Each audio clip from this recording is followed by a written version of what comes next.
I think it's time to go.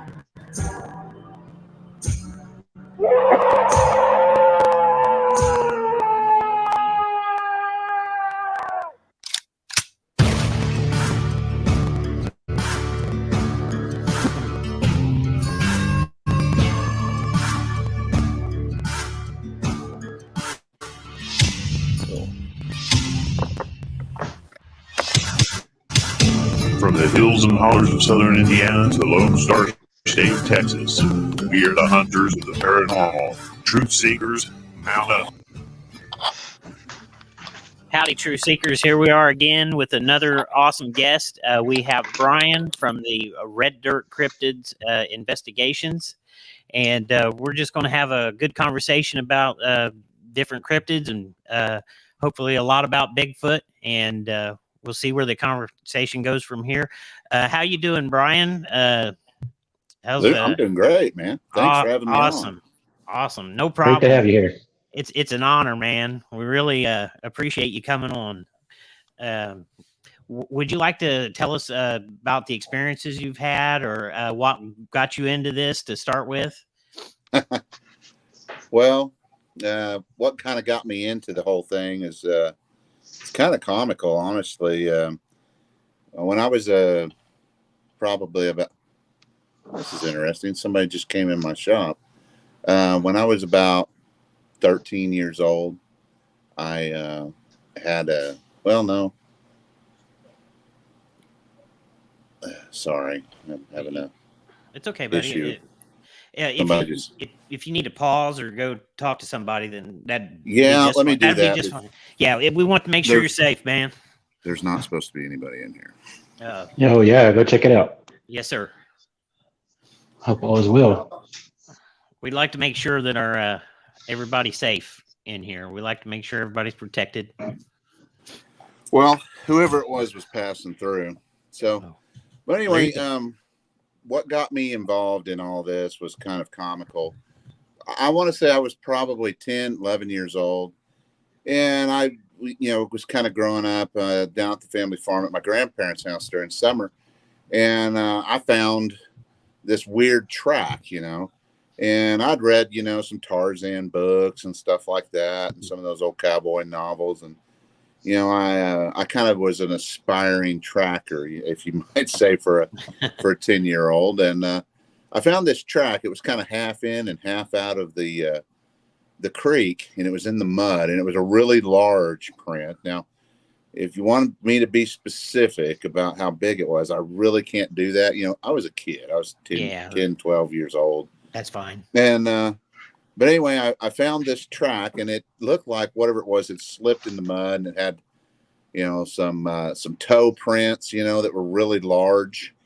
And it looked like 3 big toes that had slipped through, and it looked like it was a big foot. And you could tell it was big, but it didn't really look all that human because the way the toes were kind of slid through the track. Well, anyway, I saw this track, and, I was just mesmerized by it. I was like, what in the heck is this?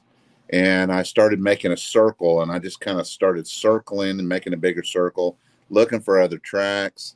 I never found any other tracks. I kind of got the impression at the time that whatever it was actually walking up the stream, and it took a half a step out and then stepped back in. Well, anyway, at the time, I didn't know anything about Bigfoot or anything like that. And so, I'm sitting here plugging my 10-year-old brain, and trying to figure this stuff out. And I don't know if you guys remember this, but in Oklahoma, back in the, the middle 80s, there was like a weird, I don't know what you call it, like a little thing that was going on. People were buying ostriches. Okay. And they were raising ostriches, and they were growing these eggs, and they were getting like a couple $100 a piece for these eggs. And, it's just this really weird thing that was kind of a fad for a while here in Oklahoma. And I'm sure it was probably in other states too, but I can't say. Well, I'm sitting here thinking, okay, there's 3 big toe things on here. What is this? And so the only thing I could really come up with was it was an ostrich. And so I thought to myself, if I could trap this ostrich, I could, get its eggs and I could make money. I'd get $200 a piece. So, I'm 10 years old. I'm trying to get rich here. So I had a place all ready for it out in the barn. And I had some, some traps set up for this thing. I was trying to catch this thing. And that's what I basically spent that whole summer doing. Well, fast forward, and I'm like, I don't know, 30, 35, sitting at home, drinking beer, watching some random Bigfoot show that's on TV. And all of a sudden, they showed this track that looked exactly like that track that I found when I was a kid. And it hit me. It was like, holy crap, I've seen that track before. And I sat there and I got done watching that. I watched that movie, and that was back before, you could rewind it and watch it again or anything. And I was just awestruck. And after it got done, I realized, oh my God, I spent my childhood down there with these things, probably watching me. And that's when all these things started kind of flooding back into my mind, all the weird stuff that happened on the farm, all the stuff that I got blamed for as a kid. I had a situation where I saw some glowing eyes in the corral one night that were, above the fence, Oh, wow. shouldn't have been like that. If it was one of the cows, you'd only seen one glowing eye. Cows' eyes don't glow without light, but What color were they by chance? well, that was a long time ago too, That's and okay. that was actually a couple of years after I found that. I was probably 13 then, and they were kind of a yellowish type color. Kind of And an amber color, yellow. No, not red. They were kind of either white or kind of a yellowish color. Of course, I'm colorblind, so. But anyway, yeah, that was a weird deal. I'll give you the Cliff Notes version of that. One of the things that I apparently did on a regular basis was I left the lights on in the barn. And you wouldn't know until the sun went down. And Grandpa would look out the window and he'd realize that I'd left the lights on in the barn again. And he'd make me go down there. I swear I must have left the lights on in the barn 1,000 times. Oh my! And he would always send me down there to go shut them off. I used to go down there all the time. And then one night I was headed down there and I just got the heebie-jeebies. I was like, this don't feel right. Something ain't right. And I felt like there was, and I don't know how to explain it, but I felt like there was something in the corral. And then I was like, well, I'm going to go back up to the house and get my flashlight. But then I started walking back to the house and I realized, oh no, the flashlight is actually in the barn because I left it there a couple of days ago or whatever. And so I thought about going up and trying to get Grandpa to come down there with me, but I knew he'd just get on to me. And so I decided that the best thing to do was to run down to the barn as fast as I could and turn the lights out and get the flashlight. Well, as I was running down there, I kind of looked over there and I thought that I saw something in the corral, like these two eyes. And at the time, I'm 13, I'm thinking cow, something. Well, anyway, I grabbed the flashlight, turned the lights off, shut the door, and I take off running back towards the house. And I ran just far enough to where I was underneath the light from the creosote pole. And I turned around and I shined my flashlight back down in there. And I could see these two eyes over there. And it really creeped me out. The whole thing just was really creeping me out. I keep in mind, I've done this hundreds of times probably, and it never bothered me before. But this thing is like my, I don't know, my senses were kind of going off. So anyway, I went back up to the house and I told my granddad about it. My granddad just kind of blew it off like most adults do. And he said it was probably a cow. I know better now because if it was a cow, I wouldn't have been able to see both eyes at the same time. Their eyes are on the sides of their heads. And a cow wouldn't have been taller than the corral fence. You know what I mean? Right. So looking back on it, but at the time, I convinced myself of it. But we had a lot of little things that would happen down at the farm that, we blamed a lot of stuff on raccoons and of course we blamed a lot of stuff on Brian and just other stuff. And that's when I realized, there really is something out there. That track was not put there by some hoaxer, Mm-hmm. there's really something out there. And that's when my interest kind of got piqued. And, I began doing a little, watching some movies here and there, but hell, we really didn't have a whole lot of information to really be out there. The internet, I don't even think I found the internet until 2015 or something. So, but up until that point, I just kind of made it a point to watch any Bigfoot movie that came on.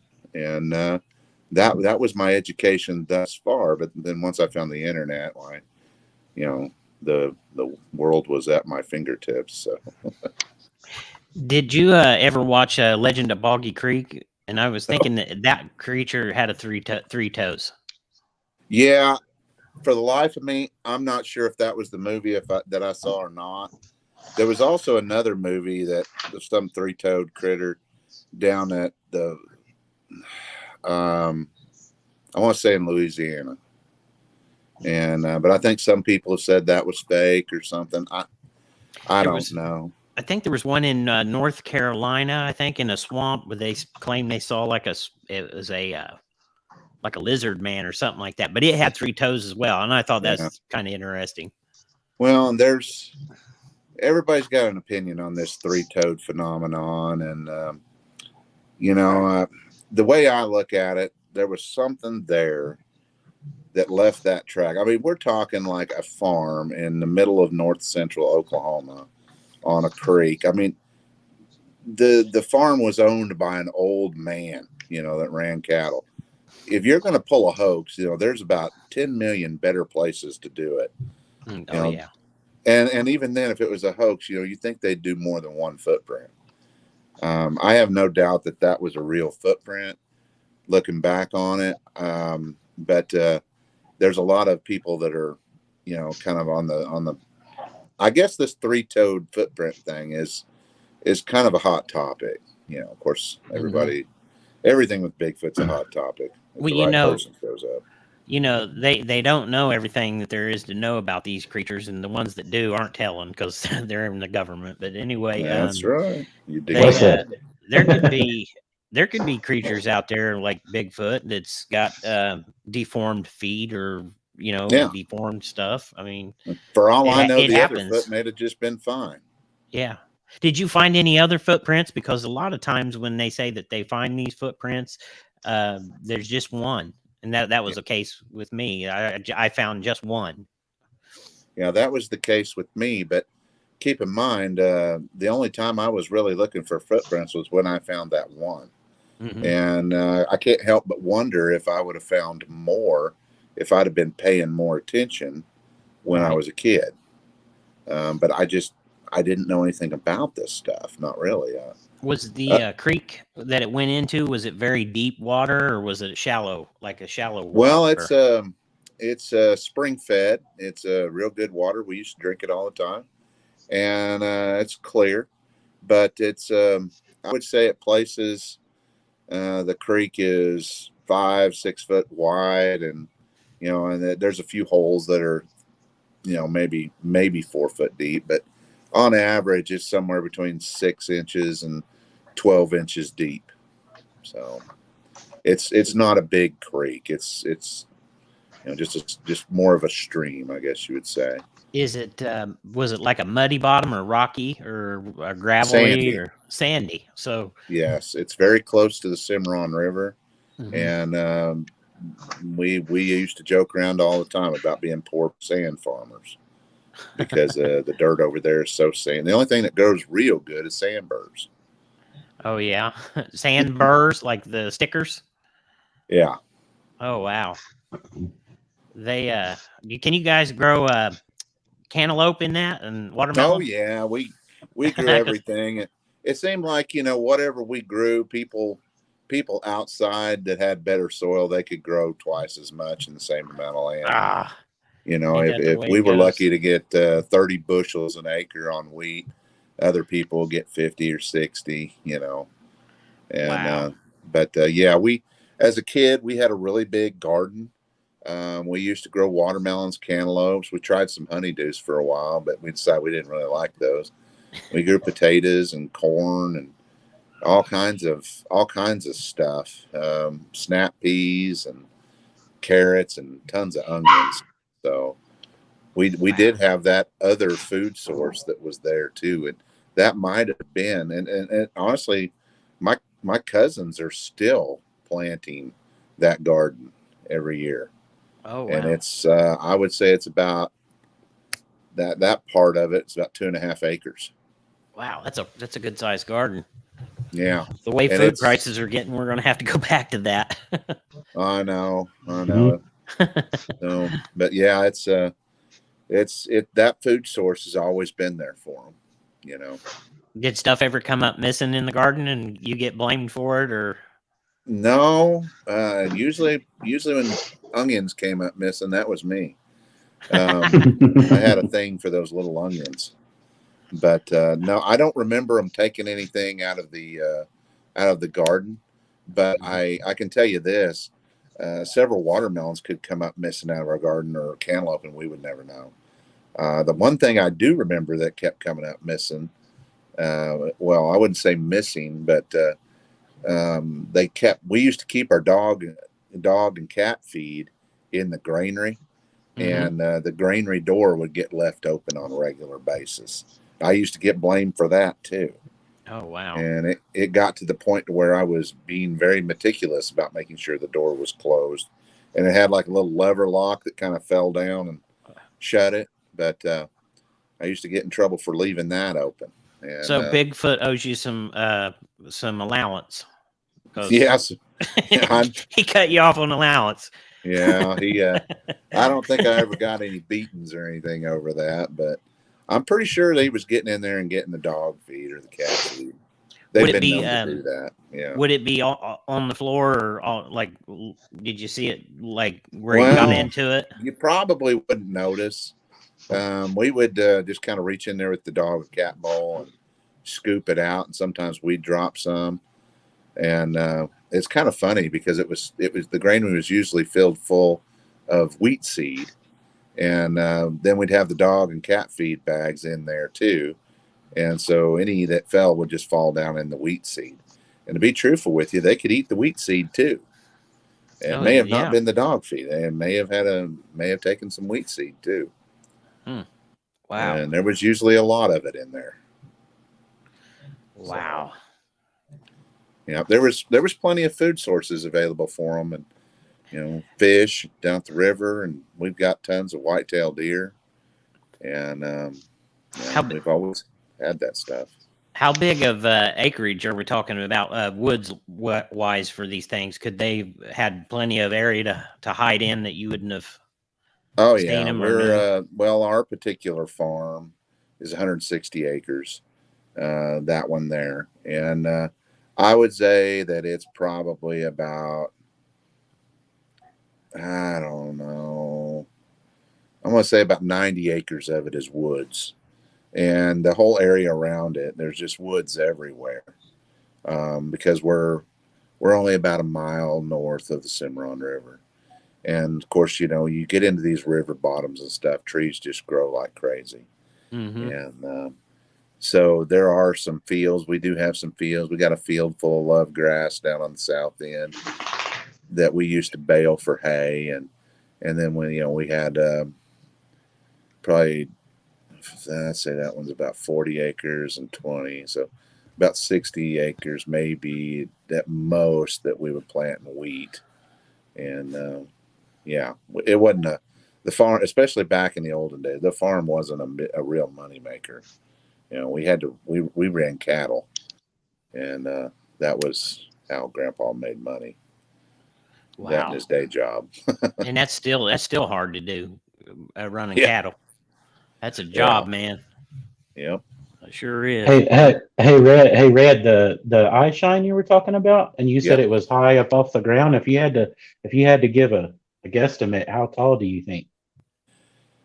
Well, it was a long time ago, and we've actually rebuilt the corral since then. But I'd be willing to say that whatever it was probably 6 foot tall.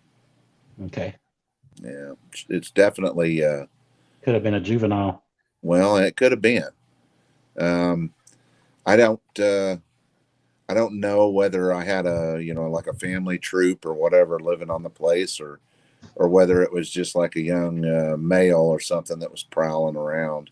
We also had several times when I was a kid that I can remember all the cattle would come up into the corral by the barn, and they would just bawl all night long. It just drive you nuts. When I was real little, we didn't even have air conditioning. And oh yeah, it wasn't that bad. Everybody makes it, you get used to it, Hmm. but we'd be up there with the bedroom windows open and stuff, and hell, you could hear them down there just bawling and make it almost impossible to sleep.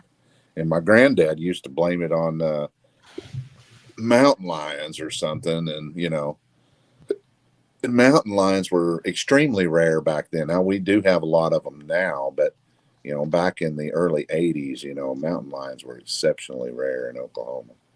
Oh So, yeah.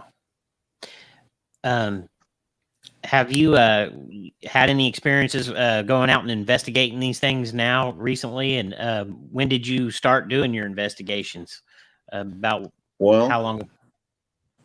it's actually kind of funny because my brother kind of accidentally got me into this stuff. He sent me a link to a Sasquatch Chronicles deal, and I started listening to it. And it was he sent me the link because the guy was he sounded like a I don't know which Sasquatch Chronicles it was. It was about this crazy guy that lived in a junkyard, and his best friend got ate by a Bigfoot or something.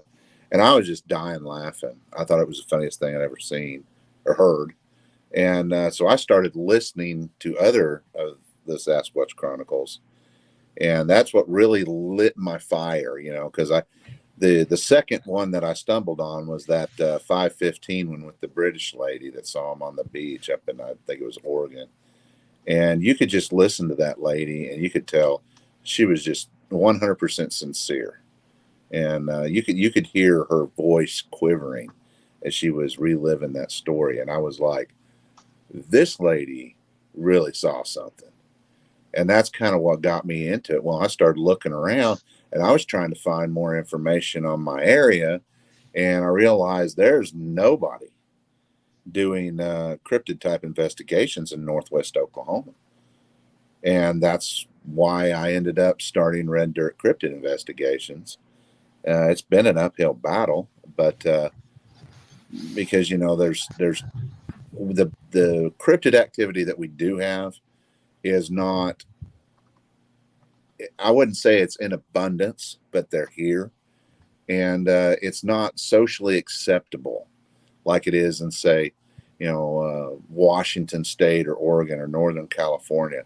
I've got this thing that I call, I coined a word a couple of years ago. I call it the demographic. Well, I can't remember what my own word is now. Demographic or area bias or something. I wrote it down because I thought it was cool, but not cool enough to remember. But the point is there is, you go to a different places, and different people are more open to it or less open to the idea of the supernatural or cryptids or Bigfoot or Dogman. And up here in northwestern Oklahoma, people will literally just laugh their head off at you. You're the biggest idiot in the world. But Mhm. if you go down to southeastern Oklahoma, it's practically socially acceptable down there. And up here we're kind of fighting this battle, trying to get people to come forward and talk to us and tell us what they know. And but down in southeastern Oklahoma, where there's a larger volume of it, more people are talking about it openly. And it's really kind of weird.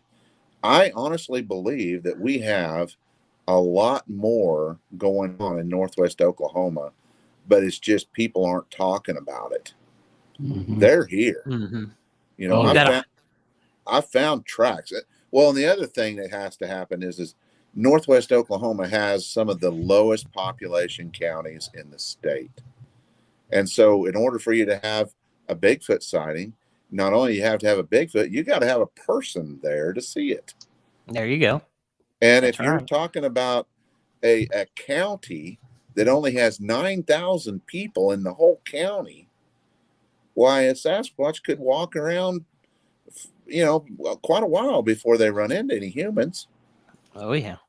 So one could argue that there might be a hell of a lot more of them here than we think. Mm-hmm. You know, it's sad that people can't come forward, especially in that area, like you're talking, because of ridicule, and that's probably why a lot of them don't come forward, because they don't want people thinking that they're crazy, and Yeah. that's sad. You know, I would never talk about the stuff that I saw, but Steve Istall on How to Hunt, I started watching him, and I've been hunting for over 30 years, and I thought, well, I'm gonna start telling what I've seen, because Yeah. I've seen some stuff too, you know. And Yeah. and it makes you feel good when you start talking about it, and when you meet like people that have experienced the same thing. So Right. we got to get people out of their shell, man. I usually just ask. I just come out and ask people, Yeah. and I Well, don't. it's happening slowly, you know, with the internet getting around and having this Mhm. platform. You know, I've pretty much come to the conclusion that if you find I'm pushing 50 right now, but if you find somebody that's older than me, okay, the pre-Gen Xers, they literally lived through a time where they lived in fear of being committed to an insane asylum. Mhm. That was a big thing back in the 50s and 60s.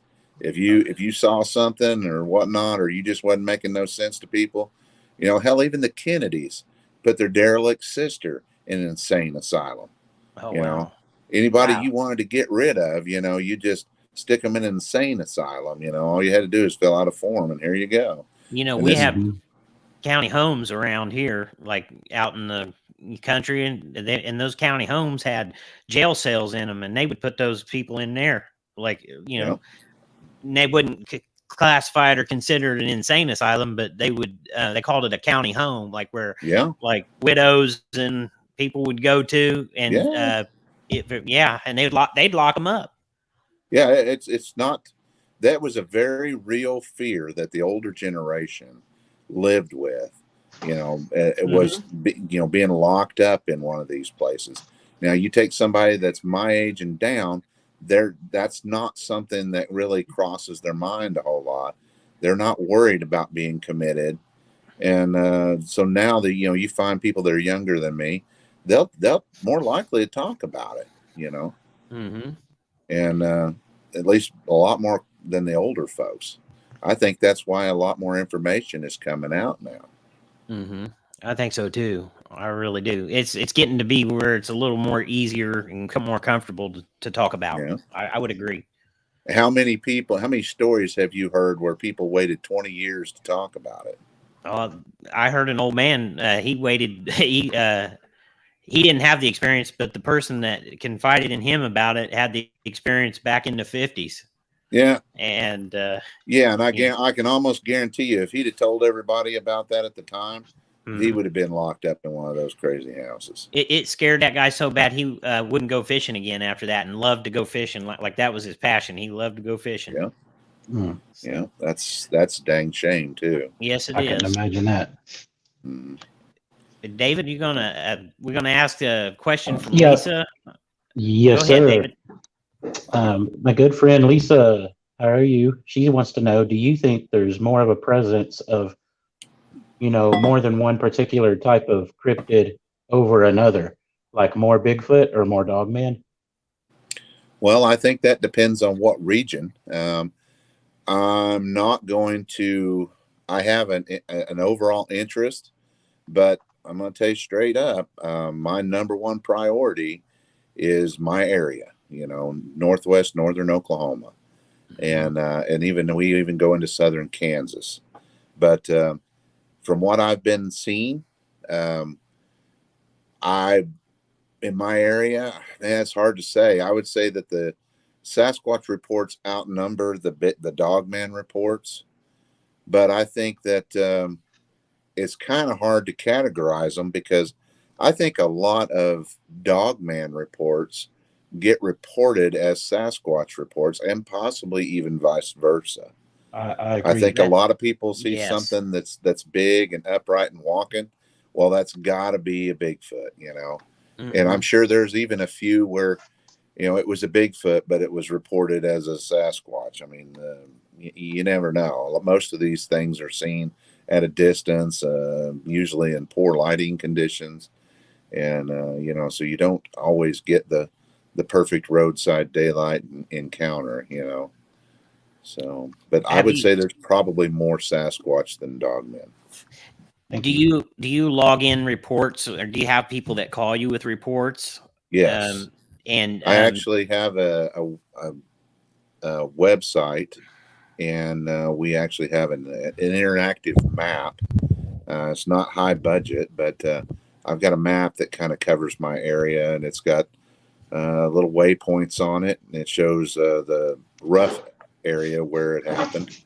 And I actually keep files on every one that calls in and gives me a report. I think I've got almost 90 reports right now, and I'm always behind. I need to document more, but that kind of stuff takes time. do So you have like like dates and times and temperatures and weather conditions and stuff like that? And is there I'm not super big on the weather conditions and stuff like that, but you know, if I'm given a date, I document the date. If I'm given a time, I document the time. A lot of these stories, you know, they don't have that because, you know, that might have happened, you know, 10 years ago, and you're probably lucky if they can remember that it was just before deer season or something like that. oh yeah, So, but especially just seeing that would be traumatic. yeah, You'd be thinking for your life, oh yeah, thinking. and a lot of these reports come from hunters. I So, wonder, like there's a certain point of the evening when the deer are on the move, like it's like the last half hour of daylight, and yeah. usually at first light. I wonder if a lot of these sightings are then, or if Mm. it's the majority of them is just through the day, or how that'd be interesting to figure out if we could get a time Well, on it. But you know, we're never like you going to said, have that information at our fingertips right? until people start sharing information, Hmm. Mhm. and that's True. a problem that I've been. I always try to get on my soapbox a little bit and preach. Um, I personally have, you know, this website where I'm sharing information. I'm sharing files. I've got another group that I work with out of Oklahoma called NOBRO, the Native Oklahoma Bigfoot Research Organization. I share everything with them too. Um, Pretty much, you got to be a no-kill group for Hmm. me, and I have to kind of know you. But you know, I put stuff out there so that people can see it. And the problem is people aren't sharing their stuff. They've got the Hmm. information, and you know, they just don't share the information. Hmm. And I think there's different reasons. Sometimes people just don't have time. Sometimes people, because it does take a lot of time. Because every report I have, I enter it into a computer program where, you know, I can email and share these things with certain select individuals. But I also handwrite out every single one of my files, and I keep it in master file. That's where all my Cool. contacts are, and you know, all my anonymous names and phone numbers and stuff. They're all in my paper file, and that doesn't ever leave my possession, because when I tell you that something's going to remain anonymous, whether it's your name or whether it's even the exact location of the encounter, it's going to remain anonymous. I don't That's even tell great, the other man. people. I don't even tell the other people in my group. That's great. That's great, man. So yeah. That's good. Um, Is there a lot of sightings around the Indian reservations? I know you guys have some Indian reservations, don't you, there in Oklahoma? Well, you are absolutely right, but that's kind of a funny point. I live in northwestern Oklahoma, and we don't have any Indian reservations to speak of in my immediate area. But I have to travel, and I go to some of them. And you are right. It seems like that when you get a Native American, settlement of any sort, it could be something small. It seems like that they feel more comfortable with them, and I think the Native Americans, they know a lot of things, and they're more accepting of the Sasquatch people, and I think that the Sasquatch feel safer around them. I agree. And I Yeah. think they just they know that they're. This is going to sound kind of bad, but they know that a white guy is like 10 times more likely to take a pop shot at them than a Native American. And Yep.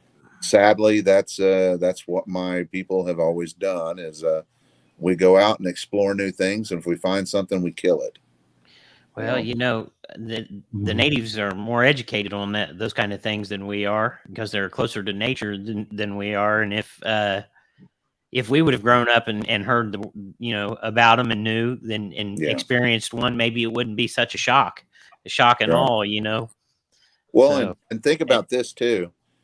You grow up and you're like me, you you're in a situation where there's Sasquatch around, but you don't know anything about Sasquatch.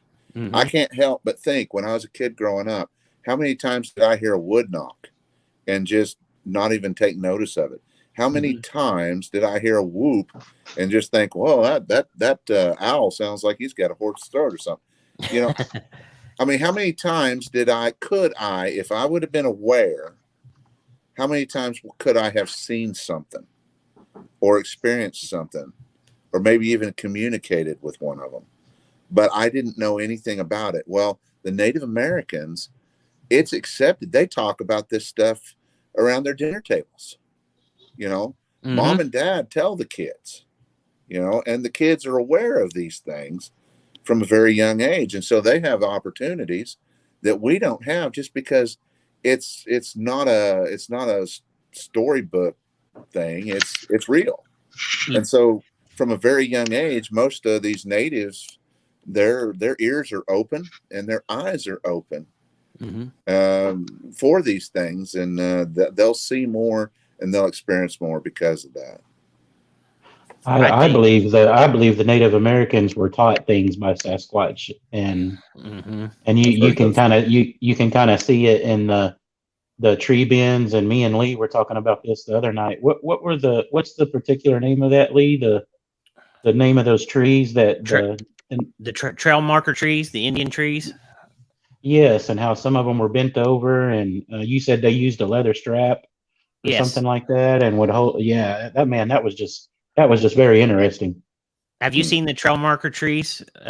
Yeah, I've Brian? seen them before, and I don't know. I mean, those could have been done by people, but I don't know that. I don't know. I'm none of us really got the answers. They have some people say that the Indians did that too. Yes, well, that's what I'm saying. Did it was the Indian? They called them the trail marker trees that the Indians used instead of having signs like we have on the highway. They had the trail marker trees. And there's a guy that actually I think he's up in Chicago, and he's mapped them out. He's mapped a lot of the trees out, but a lot of the trees have been destroyed because the farmers went through and tore them down in the fields and made fields, and so they're pretty sparse. But I went down to down in Mississippi. We were down in Mississippi fishing around Lake Grenada, and while we were out driving around, I found two down there right off the side of the road, two trail marker trees, and they've got a knob on them, and the knob that comes out is, you can see them. They almost look like an L shape, but they have a knob on the end of them, and the knob is where they tied the leather strap and tied the sapling down to the ground. And some of them had even been carved out that looked like a face of a bear or a horse. And if you see them, they look like a horse or a bear, or like they would mark the area and say this direction is where the bear is, and they would make them like horizontal, so that because when you're hunting, a hunter's natural instinct, he's always looking for something horizontal, like the deer's back, or animals moving horizontal. Yeah. So that's how they would see. Like in the ones here, I found a couple here. They're always pointing towards the river to tell you where the water is. So that's interesting.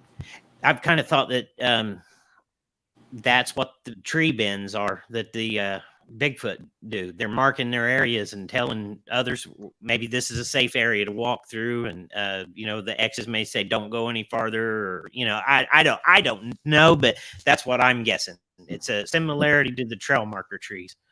Yeah, well, I hear you, brother. That's that. When it comes to these tree structures, I don't know what to make of them either. I've actually further down the rabbit some, hole. what looks like fencing that was built. I don't know what to make of that either. Wow. It's really weird. And I don't know why they do these things.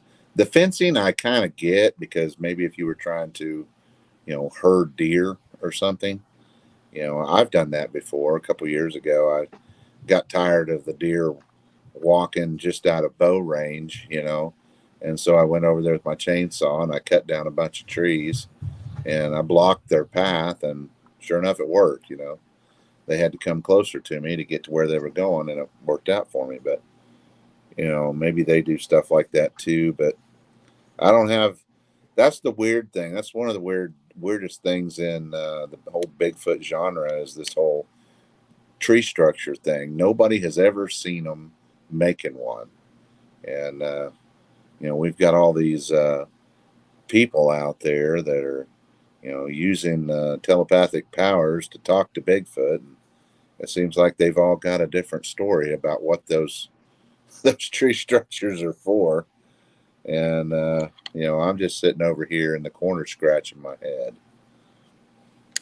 Yeah, so I have a good friend in another group, and she told me she's going through some health issues, and she said she sees the Sasquatch all around her, and she feels like they're her protectors. And I asked her, I said, did they ever mention a name? And she said Kabbalah. And I said, did they say it out loud? And she goes, no, it spoke to her telepathically. Yeah. And I was just blown away by that. I won't mention her name or where she's at. She's afraid of them being hunted, and I don't blame her. She should be. It's just amazing stuff. Yeah. Men are evil. Mm-hmm. Yeah. I'm all about supporting them too. I'm on the I'm not about hunting them and killing them either. And I was mad when I heard about that Oklahoma law they were trying to pass. I think a year ago.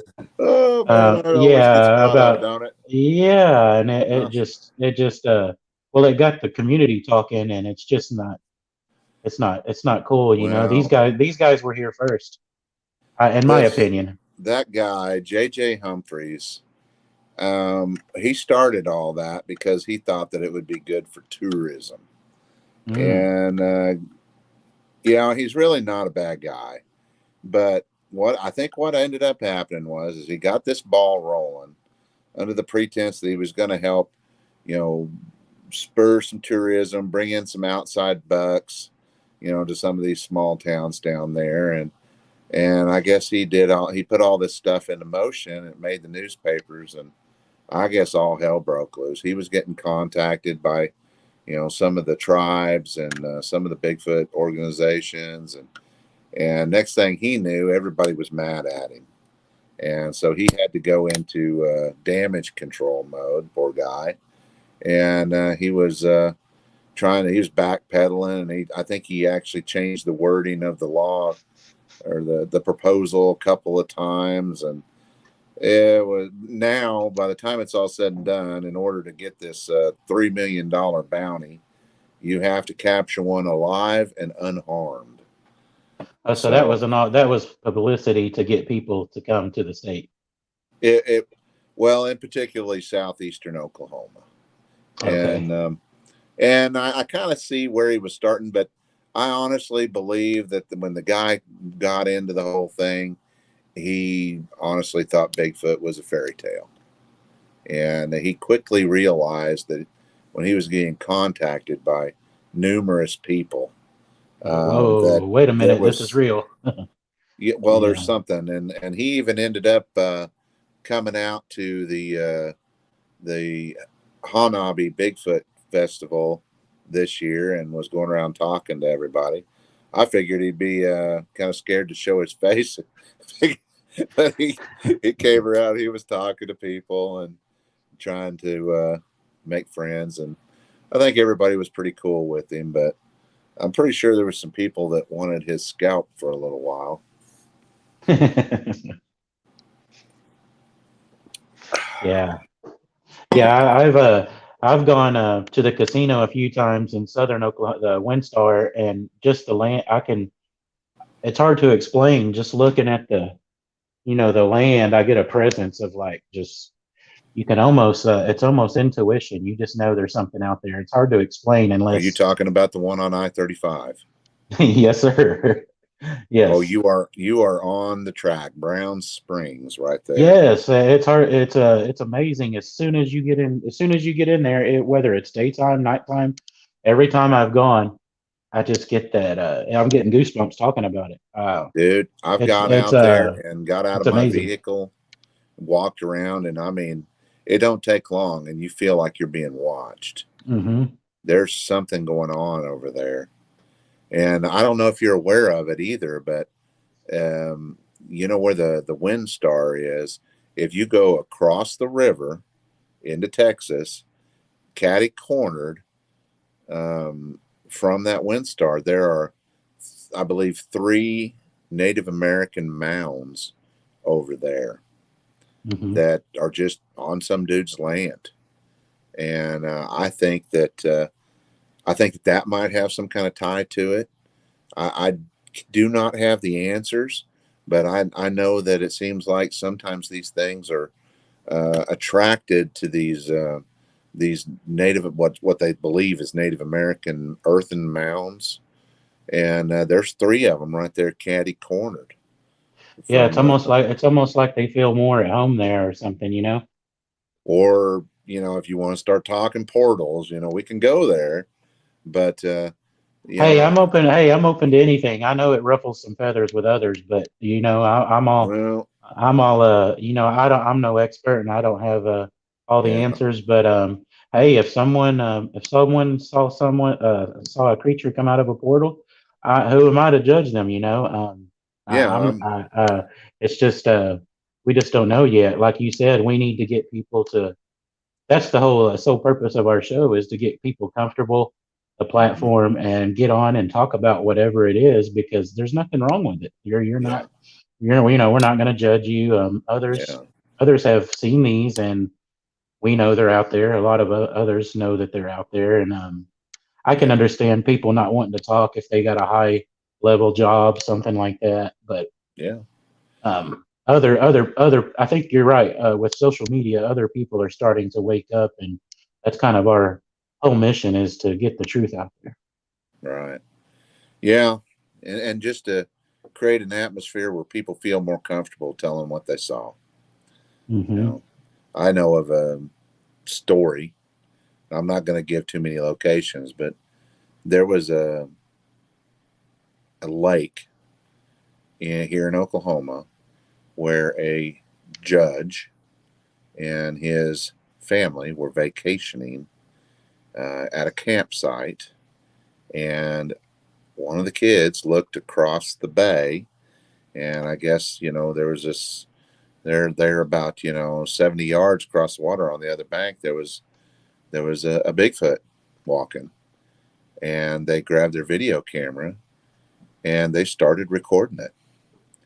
And they recorded it until it walked down the beach a little bit, and then it turned around and went back into the woods and disappeared.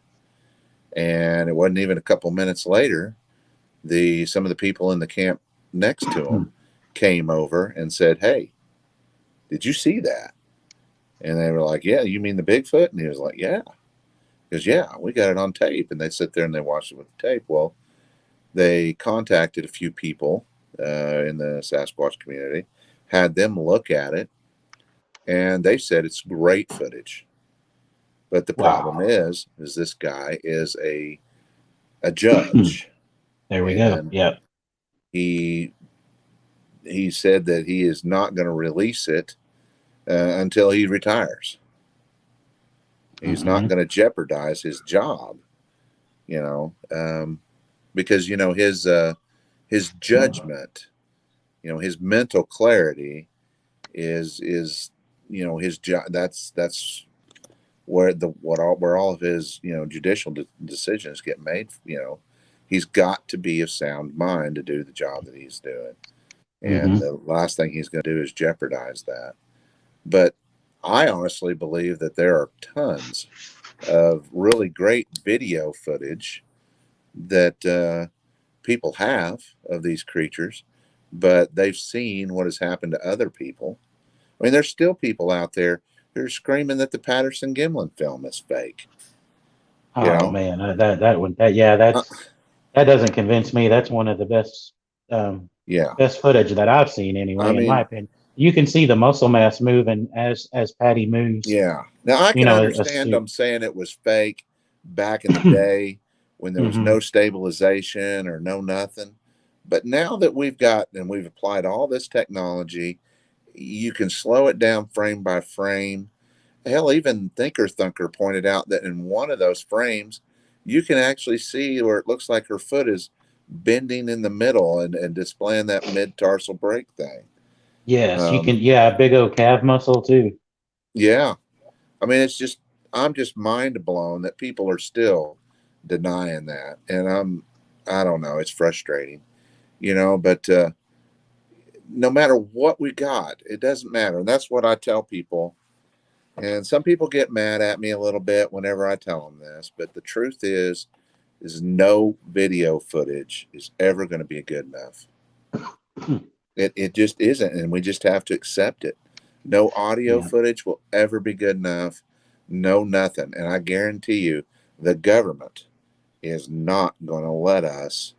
They're not going to disclose this stuff until they absolutely have to.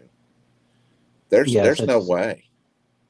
I mean, yeah. they've You got you nailed it. You nailed it with yeah, the whole proof thing. It's like that in a lot of groups with pictures. I've got some really good pictures that, I mean, they absolutely look like a dog man in the bush, and people are like, "Oh, it's a squirrel." yeah, I'm yeah, like, okay, yeah, but it is what it is, man. You can't let it you can't yeah. let it bother you, you know. We've got some trail cam photos that were taken off of that farm that I grew up on a little bit when I was a kid, and you can that we think that it's probably all right. First of all, I don't want to say anything. I'm not saying what anything is, but they're partial photos of what looks to be some kind of big canine, and whatever it is roughly 5 feet tall, and it's it appears to be big. And a couple years ago, I posted them on on my Facebook page, and threw them out there for people, and people just they pretty much just kind of ignored it. I showed them to this lady over in Alabama not too long ago, a couple weeks ago, just to kind of I've been sitting on them for a couple of years, and showed them to her, and she kind of brought up a good point. She said, if these are pictures of the dog man, they would be the only in focused pictures of a dog man in existence. And I was like, huh, I hadn't really thought about that, because all the rest of them are all blurry. Well, these are actually, you can't see much, but they are actually in focus. And what you can see just kind of makes you scratch your head. But, so we posted pictures of those on her little Facebook page, and everybody's all, oh, it's a squirrel, or it's this, or it's a silver fox, or whatnot, and this, that, and t'other. And I've got all these these outdoorsmen, yeah, outdoorsmen. Being in scouts for 2 years, by the way, guys, that doesn't make you an outdoorsman, okay? Those are the armchair researchers. Yeah. Well, everybody's got this opinion, and they're sitting here treating me like I'm trying to deceive them or lie to them or fool them. And the one guy's like, no, no, that's a black squirrel. That's a black squirrel. I'm like, dude, black squirrels are not native to Oklahoma. Okay. And trust me, we used to shoot squirrels, cut them up, and throw them and make stew. I know what a freaking squirrel looks like. Our squirrels are red, Right. red and brown, And I don't know the fancy name for them or anything, but I can tell you there are no black squirrels in Oklahoma unless they're in a zoo. But this guy was ranting and raving.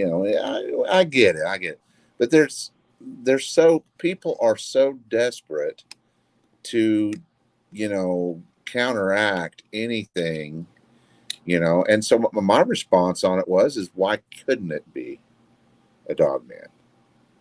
And nobody can really answer that.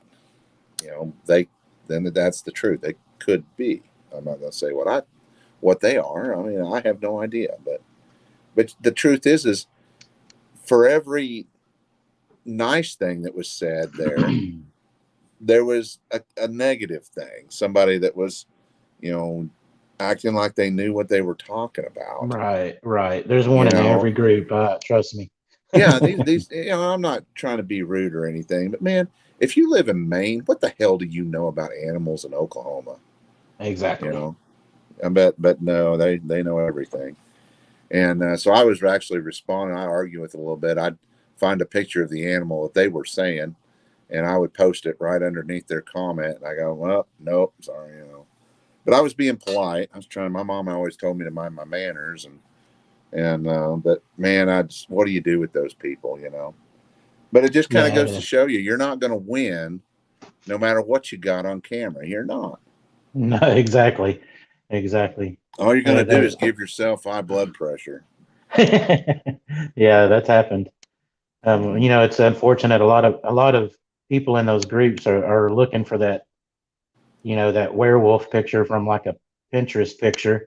Yeah. And that's what they want to see, and that's just not going to happen. That's not going to happen. Come on. Oh, I call them the Pinterest professionals. Oh yeah. I had another one that was really kind of cool. When I went to the Hanabi conference, there was a lady there, and after they get done with the guest speakers and stuff, they kind of have open forum. People tell stories. There was a lady there that lived close to Hanabi, and she had a friend that lived up on top of one of the mountains, and he'd bought some land there that had an old fire tower on that thing. And he kept having stuff coming up missing and, just random weird stuff, similar to what most Sasquatch reports are. And so he put up some security cameras, but he took one of his security cameras, and he mounted it like really high up on the fire tower. And they got a picture of a Sasquatch standing next to a telephone pole in a clear cut that was made for the power lines. And honestly, it was a really good photo. I was shocked. And that photo has never seen the internet. I mean, it's just because people ain't going to share. They're not going to share because of the environment that's here on the internet. It's hostile. So toxic, yes. Yeah, and I would love for you guys to see that picture. It was shockingly good. And it was a black one. But it was standing right next to a telephone pole. And of course, did you guys go stand next to the telephone pole? It was like, and we had like 1,000 questions. But that the point I'm trying to get at is not that the lady had a really good photo, which it was a pretty good photo. But the point is that people they have these photos. They won't let people see them. Well, they'd probably let you see it on their phone, but they're not going to put it out on the internet. Right. Do you believe that the black one was a dog man or Sasquatch? Oh, it was definitely a Sasquatch. Yeah. Wow. Yeah. You could get the side view. There was no muzzle, no ears, no nothing. Big Yeah. O upper body. Yeah. Yeah. It was a pretty cool one. But, when you get to these conferences, you get these people that have had similar experiences, and, there's more trust there, and people are more likely to tell you stuff that they wouldn't tell you otherwise. So that's kind of why I've started going to them, is because it's kind of cool to just be around kindred people. Yes, it is. And I'm glad we crossed paths, man. I want to check out when I get some more time, check out your group and all of that, and I want to share some pictures with you too that I think you'll like as well. Um, I'll show you my little pictures too. It's kind of there's nothing that's going to change history or anything, but they're yeah. definitely I guarantee you they'll make you scratch your head. Hey, Yeah. yeah, that's what it's all about. You'll zoom in a couple of times on each one. Be like, what the hell? So anyway, Awesome. Hey, have you ever heard any strange sounds yourself, like the hoops and the hollers or the whoops? yeah, I have. There's been a couple of times when I was in Hanabi that I heard some. There's been a couple of times I've been out at Canton Wildlife Management Area that I've heard some. The biggest problem that I've found in my area is that you will hear one start to holler, but then they'll be chimed in and almost overpowered by coyotes that are a lot closer. I don't know what the deal is. You would think that if it was a challenge call of any type, that the coyotes would shut their hole, but they Right. don't. They actually they get after it, and we've heard some. I've heard some. Me and Micah were up at Canton one time with a couple, friend of mine, Sherry and Albert. I'm not going to mention any last names, but we was out there at Canton WMA, and we heard what we think might have actually been a dog man, because there was this really deep canine uh, howl that started, and then very quickly it was chimed in by a whole bunch of coyotes, and we never heard it again. But it was we everybody in the group got the feeling that that was not a coyote, and we don't have wolves over here, not at all. Hmm. So our farmers would, our ranchers would take care of them in short order. Yeah, So that deep guttural growl, probably, yeah. No, you can't rule out a dog man for sure. yeah. So, but there are Sasquatch in that immediate area too. So I don't Hmm. know. It's so many questions. I've heard reports or people say that the coyotes actually run with them, and it made me wonder why. But Well, I've what? And heard I that started, yeah, I just started thinking, what, not to cut you off, but what if they were using these coyotes to hunt smaller game for them? Something like that. yeah, I mean, they are canines. They are intelligent. Hmm. I don't know that anybody's ever tried to domesticate one, but you know, I don't. Man, I'm not gonna put the kibosh on anybody's theories, because I've got some crazy theories of my own, and I've heard several reports of coyotes running with Sasquatch and running with dogmen. Absolutely. And it almost seems like they're in a pet type role with Mm, them. You know, okay. I don't know. I've even heard a story that was sent to me, and I really can't disclose this, but where this was or who this was, but there was a, a lady that had these little dogs, like little poodles or something, or I can't remember, a schnauzer.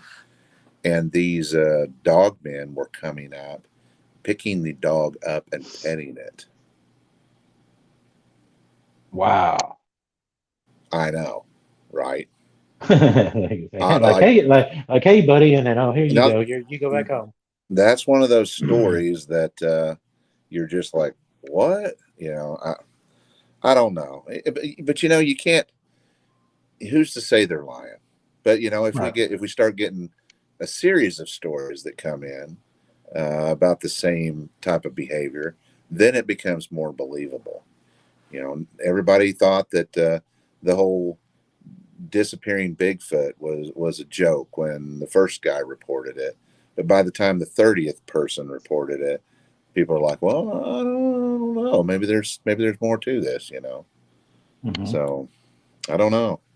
Maybe they train them. Maybe they run around for them. I don't know. Definitely makes you wonder. I think there's some just nice ones and there's some mean ones. There's some crazy ones, just like people. We don't know. Yeah, yeah, I agree. I don't especially when it comes to Sasquatch. There's been a lot more people that have had interactions with them and reported more behaviorisms. There's not as many people that have had interactions with dog men. So they're still a little bit of a more of a mystery than the Sasquatch people. But the Right. Sasquatch, people habitate with them, and I've got a friend named Brandon that he's a Native American, and he says that his grandfather used to trade medicine with him. And he's not the only one that has heard these stories about Native Americans actually trading with them. You know, and you always hear about the people sitting around a campfire, and you always hear about Sasquatch coming and making his presence known and walking around the camp and being obnoxious. But how many of those people actually invited him into camp? Wow. Maybe Yeah. that's what he's trying to do. Maybe he Yeah. wants to talk. You know, Yeah. I think we're kind of their form of entertainment. They don't have anything else, so yeah, they kind of lurk. They kind of lurk and watch. And that's hey, probably a yeah, lot more likely than my than my last statement. But when was the last time hey, somebody like that invited him into camp? hey, true. You just never know. Um, Yeah. wow.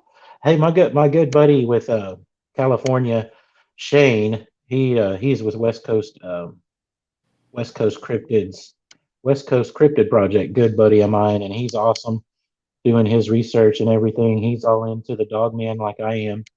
He wants to know. I think you answered it, but I want to make sure. Question for Red. Red, have you seen any dogmen or just squatches? Yes. Yeah, I think so.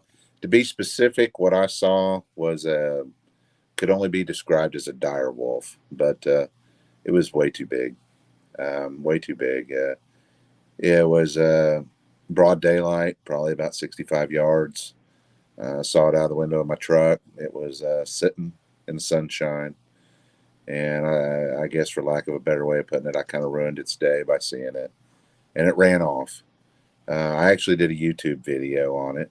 And if you go to my YouTube channel, you'll find it. It's I think it's called Brian's Dogman Encounter or something. I Yeah, I can't was gonna remember say exactly sure. what. Yeah, plug your YouTube channel. I would check it out too. I'll Yeah, check it out. but I actually went back out to the place where it happened, and I actually did a video. You can actually see where it was sitting and where it ran off to and everything. And but it was a weird deal. I didn't even know what a dogman was. I'd never even heard the term at the time, and it wasn't until years later when I was listening to some of these Sasquatch Chronicle podcasts and stuff that I kept hearing them talk about Dogman. I was like, what the heck is this Dogman crap? And Hmm. then, I kind of Googled it, and it was also when it hit me. It's like, I've seen one of those. And Wow. Yeah, yeah. It's the name. I know. I was never a fan of the name either when I first heard it, yeah, and yeah, it's almost like they name it that on purpose to give it a yeah, even Bigfoot kind of sounds fiction, and then I think they purposely do that to yeah. make it sound more Hollywood when it's not. I don't know, but yeah, when I Mm. when I first heard Dog Man, I was thinking something like a centaur with a dog's body and a man's head. And then when I realized what this was, and then it dawned on me that I'd seen one of those. I was like, oh boy, that's interesting. Because A for huge, years, a huge dire wolf. A dire wolf would be scary enough to see. Did this one have muscle definition, or could you tell? oh yeah, oh yeah, Wow. he And was and and running on two legs or four. he was on four. I never saw him get it. I never saw his hands because it was in the tall grass, and I never saw him stand up. But he did run on all fours, and he got the hell out of there. I Big heard they I black heard they I heard they can shaggy run dog, fast. Wow. and it was I'm 6'1", and I guarantee you that him sitting on the ground, his head would have been up to my chin. Wow. And I would say he had the rough appearance of a wolf German Shepherd hybrid, extra hairy, dark black. And for years, my brother and I just called him the wolf dog. When I first saw it, that was when the internet was first around, and you see all these pictures of this great big huge dog on the internet back then with these little tiny Chinese girls, and I just like, well, I saw a mutant dog. That's the only way I could explain it, and that was my philosophy on it. Was I saw a mutated giant wolf type dog that was probably some kind of freak of nature, because it happens to humans too. Gigantism, Right. there's a natural precedence for that phenomenon, and Yes. there was a guy, a historical guy that lived in the town just south of me called Waukomis, and for years he was the world's tallest man. But that's how that's how, when you see stuff like this, you got to put it in a box in your mind. You got to have an answer for it. And that was the box that I put it in for years, until it dawned on me that I had actually seen a cryptid creature and seen it pretty close up. You know, so that was a real eye opening moment for me. Was when that And that was South Oklahoma too. yeah, Or yeah, it was a wow. different farm area. It was about a mile from a different one of our farms, but same general location, north central Oklahoma. So Man, those things seem to be everywhere. They really do.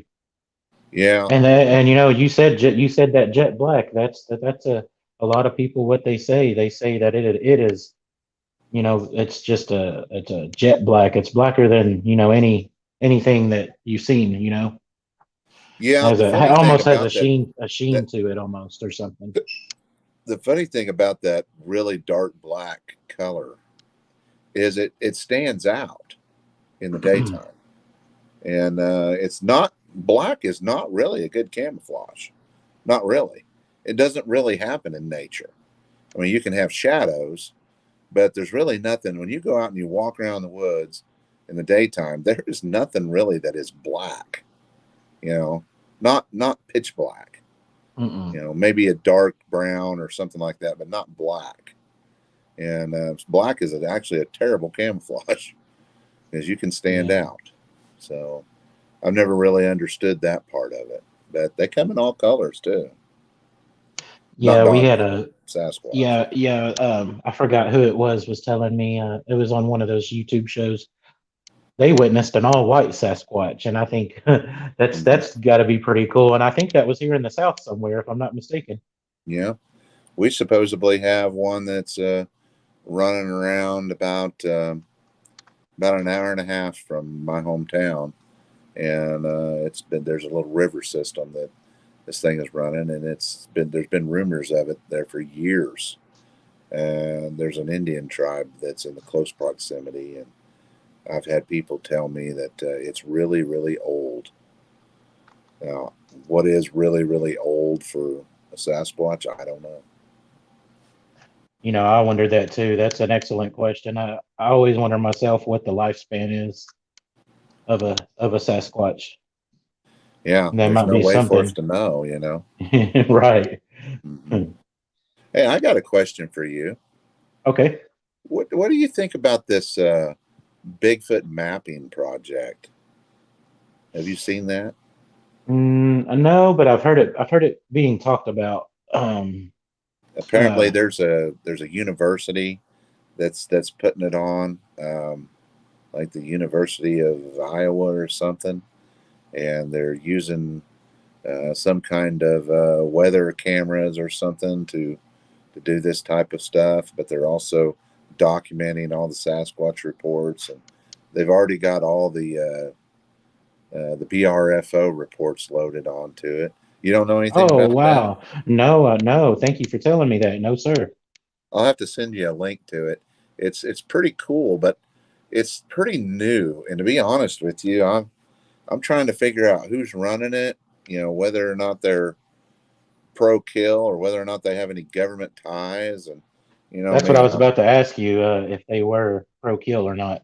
well, they are. From what my I did a little bit of research, and it's linked to some college. I think it's University of Iowa or something. I can't remember now. Yeah, hopefully they're on our side, man, and you know, Well, I hope so, some but people out there doing I something. can tell you this: they've got one hell of a map, nationwide map out right now, and you know they're using a lot of the older, you know, BRFO reports, but they've even got like little hot spots marked and stuff with little red Bigfoot icons.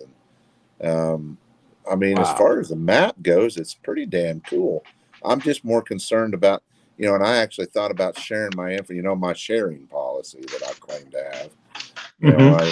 you know, you have to be careful who you share with. And I'm Oh just, yeah, I'm I looking for totally more agree. information currently on those people. And so far, I haven't found anybody that knows anything about them, you know? Hmm. So I don't know. I'll send you a link when we get done. I'll send you a link to that because honestly, it's a really useful little map. Let me ask you this: out of all your reports, which one you may not have to get into it, but kind of hint around it? Which one stood out to you the most, and you were like, you know, wow, or blown away, or can you tell us anything like that? Well, you know, each report has like this. I don't know. It seems like there's always some kind of little, I call it a nugget of, you know, information that's just either peculiar or different or odd. And I've got two of them that I think that really kind of stick out to me. I did YouTube videos on both of them. One is called Damien's Encounter, and the other one is one of my Kansas reports with a lady named Trish. And they're the one up at the one in Damien's Encounter was south of Tulsa, and he told me that he had an encounter with a female and a male Sasquatch, and they appeared to be wearing some type of footwear that they had crafted out of what he said looked like seaweed of some sort that they had Hmm. wrapped around their feet, and they came up kind of to their knees. And I I thought that is just one of the most peculiar, weird things I've ever heard of. But he's like, man, I'm sure. He said it looked like it even covered the bottoms of their feet, you know. And but it was really fascinating, and he thought he was seeing stuff until he realized that the male had it too. And I thought that was a very peculiar uh, story. And Wow. then this other story where this lady and her son were out on this bridge in the middle of the night, and I guess she got out of her car. They walked out on the bridge. It was really a heavily wooded area surrounded by cornfields. And I guess I don't remember the exact story. You could see the video, but I think she said she whistled and something whistled back at her, and she whistled again or something. But then all of a sudden, I guess all hell broke loose. And she said in different areas around her, there was animals screaming, like monkeys, owls that sounded like they were screaming, coyotes that sounded like they were screaming. She said it was just like all hell broke loose, and there was all these Wow. different animal sounds coming at them. scared the hell out of them. They ran back to their car and got the hell out of there. I actually Oh, went out there. I That was imagine. actually really far north in Kansas. And I drove up there and got some pretty good video footage of the exact location. And, she was, she was pumped, man. Just pumped. It was so cool. I love it when people see Get something, and they get immediately, passionate, huh? and they get passionate about it. Well, and like right after that happens, they get on the internet and they're like typing in and trying to find Bigfoot stuff in their location. And then, my video pops up or something. And so they reach out to you. And by the time you get them on the phone and they're just, they're talking real fast. And I was just, I knew as soon as she was telling me this story, I was like, I got to drive up there. And because it was like a 2.5 hour trip up there for me, but I just knew that I had to go up there. And even when I went up there a couple of days later, she was still like just wired, and you could just tell that she was super excited. It was really a really cool thing. But I thought it was a extremely unusual Bigfoot behavior for them to start screaming at her in all these different animal sounds. And she said that one of them even sounded like a monkey screaming, you know. And Almost like one got upset, and then it started a chain reaction or something. oh yeah, I just thought it was weird that they were all doing different stuff, Hmm. It's very curious behavior. So, but that was a really cool story, and I like that story. Thank you And for sharing that. That's awesome. yeah, out on a little bridge in the middle of nowhere. So Yeah, Oklahoma's definitely got them. I've been, and it's funny you mention East Oklahoma being where people are more open to it, because I've been out in places in East Texas that just gave me the EBGBs. I go fishing a lot in some lakes yeah, out there, Lake Fork, and it's in a little town called Emory. And we got there once, and it was all foggy and dark woods all around, and yeah, man, it was the creepiest I've ever felt. That, and a lot of encounters come out of East Texas, and I could totally see it. I could sense it. And you oh said the yeah, same thing about you said the same thing about people in Oklahoma. The eastern part is just heavily, and then of course we got Arkansas to the east of us, and they're loaded too, from what I hear. oh yeah. Well, anywhere there's water, there's going to be tree cover. Everybody, Water. Hmm.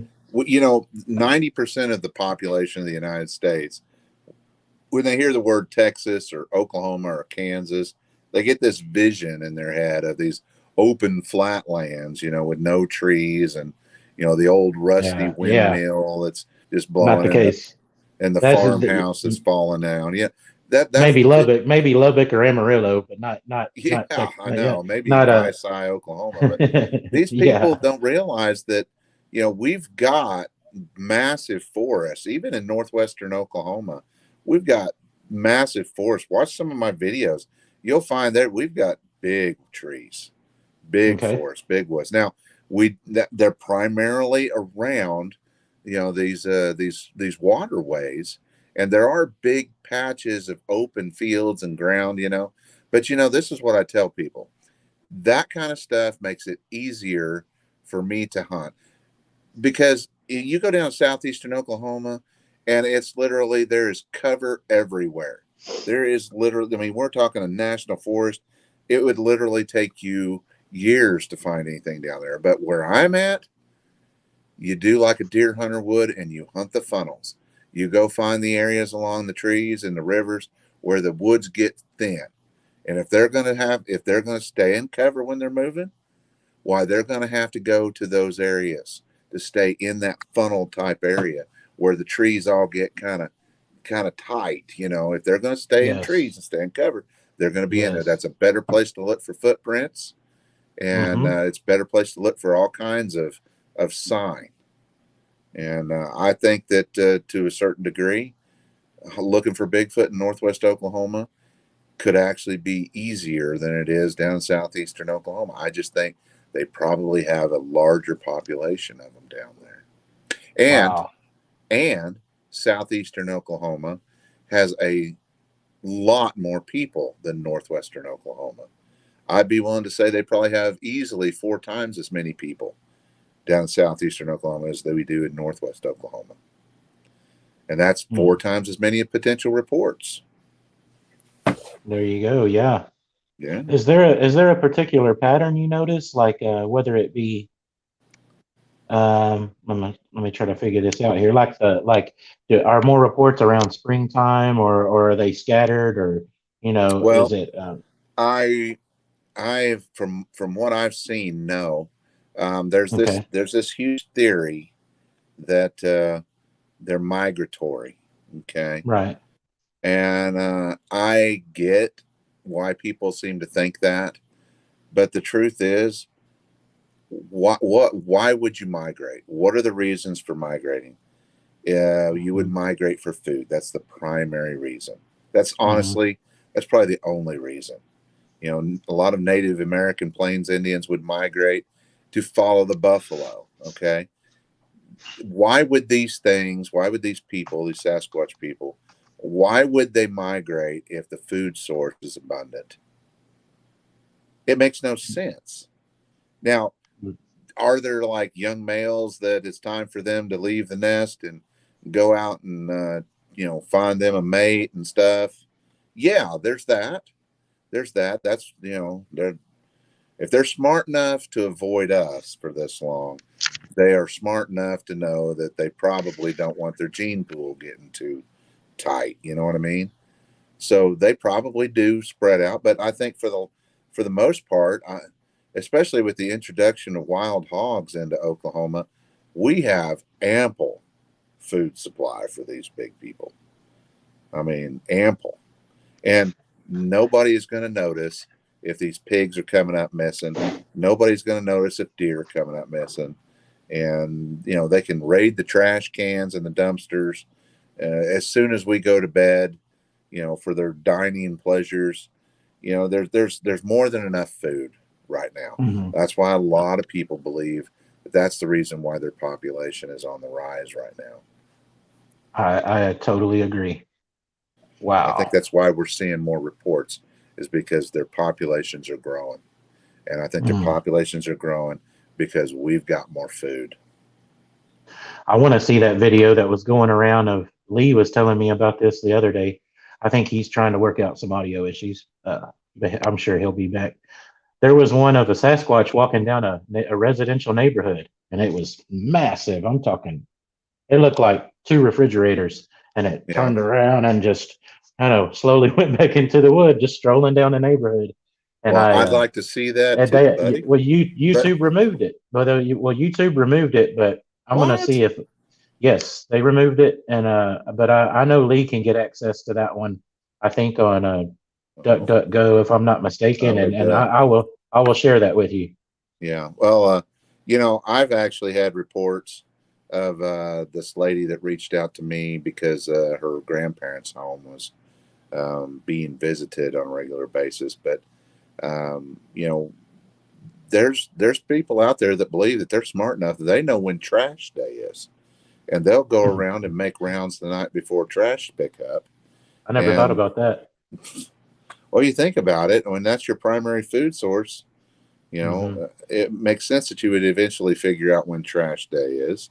But she was reporting that they were coming around, walking down through the alleys, and going through and checking people's trash cans.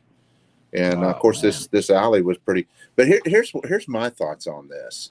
Okay, if you've got a 6 foot tall, or even a 6.5, or maybe even a 7 foot tall juvenile, okay, and it's walking around in a town, in a residential area, or even a small commercial area, raiding the dumpsters at a restaurant or something after hours. Chances are, if you saw it at a distance, you would probably just think it was some homeless bum or something wearing black. I mean, you and I are one of the few people that might see that and think, well, I wonder if that's a Sasquatch over there. Most people would just think it's some bomb, right? Right. Yes. So there's safety in that for them. Okay, we've I've got a buddy up in Ark City, Kansas, and we've got a working theory that they're actually coming into town at night, and there's a little waterway that flows through Ark City, and we think they're coming up through there because he knows a lady and their dogs are going crazy at certain times of the night. But why not? That's the thing you got to ask yourself. Is why wouldn't they do this? Especially especially when they're smaller and they're younger and they look more like a human. Now, you've got a 12-footer, 13, 14, 15-footer. He's not going to be able to walk through town, with discretion. Hmm. But the smaller ones, oh, yeah. Oh, yeah, they could come right in, go to the dumpster, mess around, grab some stuff.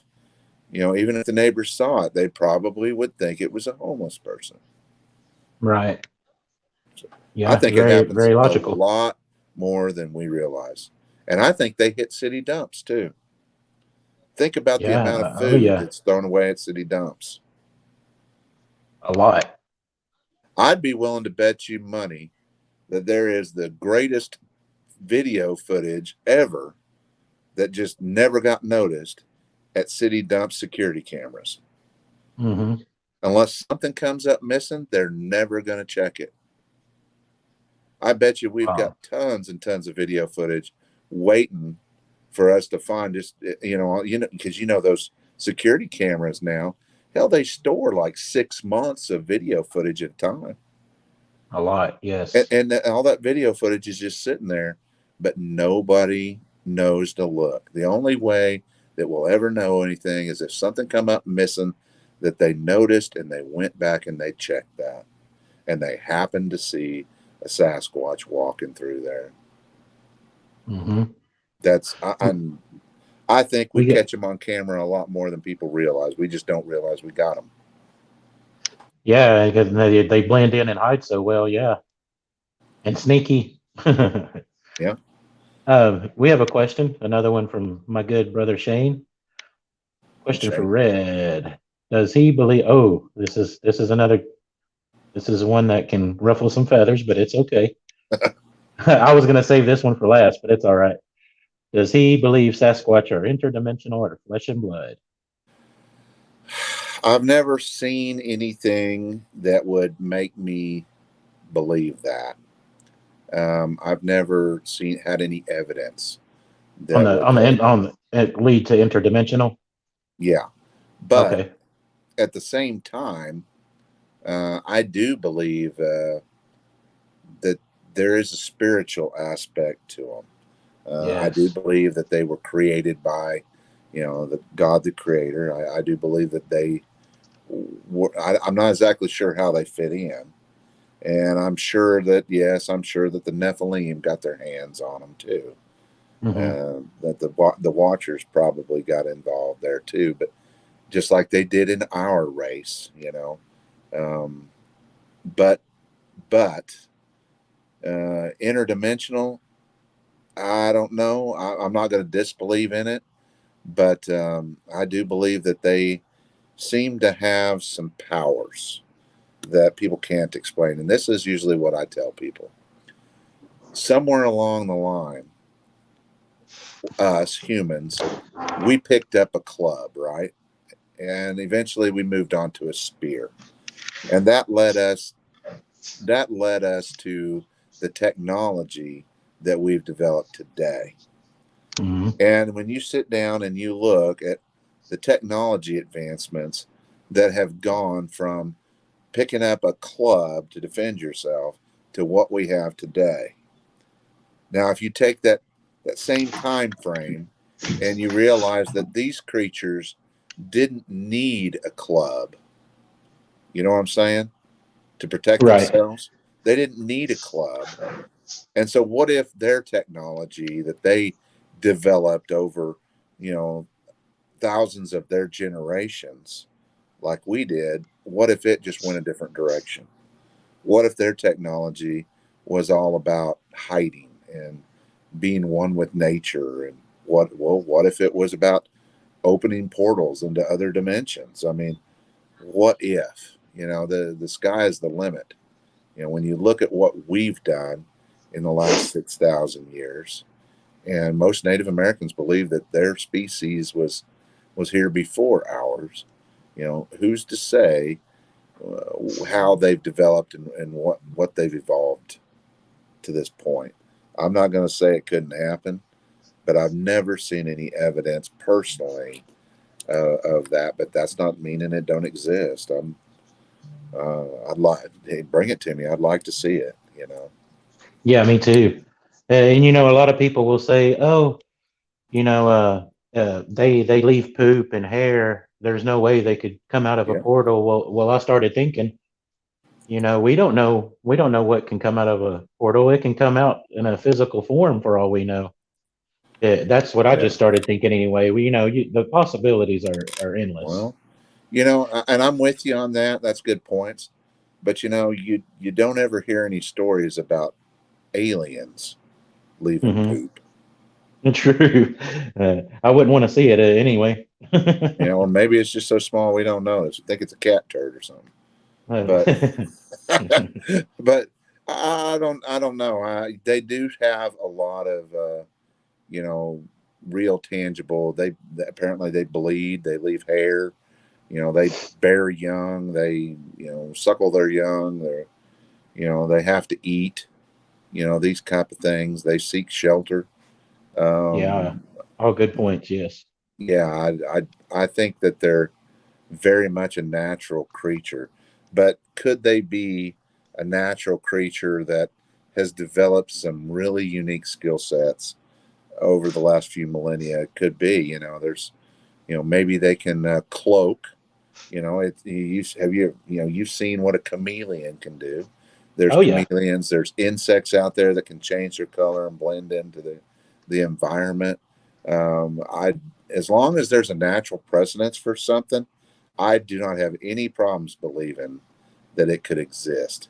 There are natural precedences for, bioluminescence. Why couldn't their eyes have bioluminescent properties? I don't see a problem with believing that their eyes glow in the dark. Um, the whole disappearing. I think maybe that a lot of that could just be explained as being getting low and choosing their routes real well and just being real stealthy.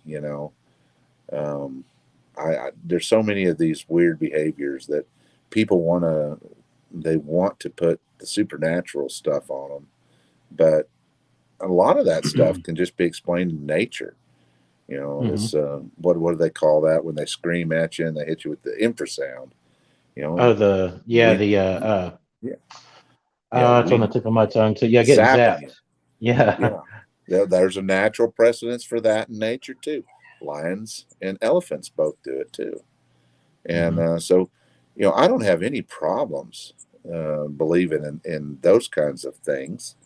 Not at all, really. I think it's actually very likely that an animal that was an apex, a true apex of high intelligence, would look around in nature and see some of these things and perhaps try to cultivate that type of natural technology. Any of your reports have any reports of a smell? You know how they leave, a lot of them leave a really stinky smell, anything like that? Shockingly, very little. I I would say maybe 1 out of 10. It's very unusual for them to smell, for the people to smell anything. It almost makes me wonder if it's like a defense mechanism. Yeah, I've Kind heard of a like lot of a theories. kind of like a skunk does. Like, Yeah, hey, stay away from me. I'm gonna be really stinky. yeah. Yet again, there's another natural precedence for it. Skunks do it. Different animals do it. It might be a type of a little chemical warfare defense mechanism. I think we I got you don't back know. now, Lee. You got me back. Yes, Pretty Yeah, sir. cool. he's back I from outer have space. I have been knee deep in fingernails over here, trying everything I could to get back on. I'm sorry, guys. I apologize. No, it's Oh my okay, man. It gosh. happens. It happened. Hey, it happens to us, doesn't it? Yeah, it Technology is does. your friend. All I could think of was, oh my god, I'm going to have to buy more equipment. Ugh. That's why I no use my worries, man. It iPhone. happens. I looked like Jerry Lewis over here. I had two microphones going at the same time. I was going, "Hey guys, you out there?" Jeez. Crickets. I had to. What happened was it got turned off, and my microphone stuff somehow got reset, and it shut the access off in my computer. So I went in and had to turn the access back on. Oh, okay. I'm glad you figured it out, man. It's not a big deal. No worries. I'm sorry. I didn't mean to interrupt you guys. I heard the No, portal no. conversation. Oh, we're just jabbering away. Yeah, I love it. just shooting the you know what, just Yeah. asking him about his reports and stuff. It's been awesome. Oh, you've done a wonderful job, David, man, asking Hey, questions. thank I'm you. sorry I wasn't here to ask. No, you're good, man. It happens. It's embarrassing. It's like farting at school. Yeah, Lee brought up a good point to me one day. He said he thinks. Remember, Lee, you were telling me about how these Sasquatches may travel along the creek side, almost like a highway. Yes. And they use those creeks as like a highway, and it makes sense because nighttime, early in the morning, nobody's around, and they can cross the street real quick and go to another creek, and then right into the woods. They're gone. You would never know. In creeks and streams, there's deep holes in all those creeks and streams, and over thousands of years of those creeks and streams flowing, they've carved caverns and all kinds of stuff underground that we wouldn't know where they were at. And if there's big rocks around or boulders, there could be hidden caverns underneath there, and those creatures are big enough they could lift it up and get under it, and you'd never even know they was there. Yeah, I've got some buddies from the North Canadian River Project, and they also believe that one of the reasons is they eat a lot of fish. Yes, and that's another one of their primary food sources, aside from just having drinking water. We have a cave system down here where we live that has it has a river in it, and it's basically the farmer had a pond, and he went out one morning, and the pond was gone because the cave wherever the entrance was clogged up or whatever, it broke loose, and it drained back down into the river, I guess. And there was a natural river in there. Well, that river that's in that cave has fish in it that come out of the river. And and those creatures, if they got up in those cave systems where there's underground rivers like that, for example, they could they would never have to come out. And that could even be part of the bioluminescent eye shine as well. They've just adapted that over, because creatures that live in the dark sometimes will get the bioluminescence. Yeah. It's pretty obvious that they probably see better at night because that's when they do most of their hunting, and that's when a lot of encounters are. It seems like I would say it's generally accepted that they're nocturnal creatures. Mm-hmm. It just kind of makes sense that they would be more at home in a cave than we would. Mm-hmm. I agree. And we got where we live at, we've had reports and sightings of them. And the majority of these areas I've noticed where the reports and sightings are, there's right next to a river. There's I went around and looked at some of them. There's Indian mounds like you talked about. As like some of the Indian mounds around here, for example, they're along the rivers. They're along the rivers and the streams. Yeah. Who knows? That might be a Sasquatch nest underground in ancient, and we would never know it. Yeah. Yeah. And, it's hard to say who made those. It always amazes me how many of the we came here, we find these mounds, and so we say, well, it's the Indians built it, but the Indians look at us and say, we didn't build this. Mm-hmm. We don't listen to them. We still call them Indian mounds. Have you heard of the Indian mounds over in Ohio? It's called the Serpent Mound. They call them Indian Mound. I looked at that from an aerial view of that map, And Mhm. what it looks like to me is it's that people think it's a serpent because it has that wavy design to it. But Yeah. I looked at it and thought it looks like a portal, like the opening of a portal at the very end of it. Now I can't prove that, but it doesn't look. I mean, just at Mm. first glance, your mind would say that could be look like a serpent. But if you really take a look at it, it almost looks like a portal. To I'll have me, to look at it. because it looks like something comes in one end and it looks like it's coming out the other end, or vice versa, is what it kind of looked like to me. But I could just be crazy. Well, But, nobody else really seems to have all the answers either. And there's, anybody that claims to have all the answers, mhm. they're full of crap. There's a place up in you're in Anderson, Indiana, where they have it's called Mound State Park, and they have a thing called the Great Mound there, and the local people. There's been a lot of people that's seen them. They say that there's what's called puckwudgies there. That's what the Ooh, Indians call them, puckwudgies, and they yeah. see them in these mounds, but they almost have like supernatural abilities where they can appear and disappear. And they say that when they see these things, I've heard them say that they're wearing little cloaks, like Yeah. they're little cloaked figures.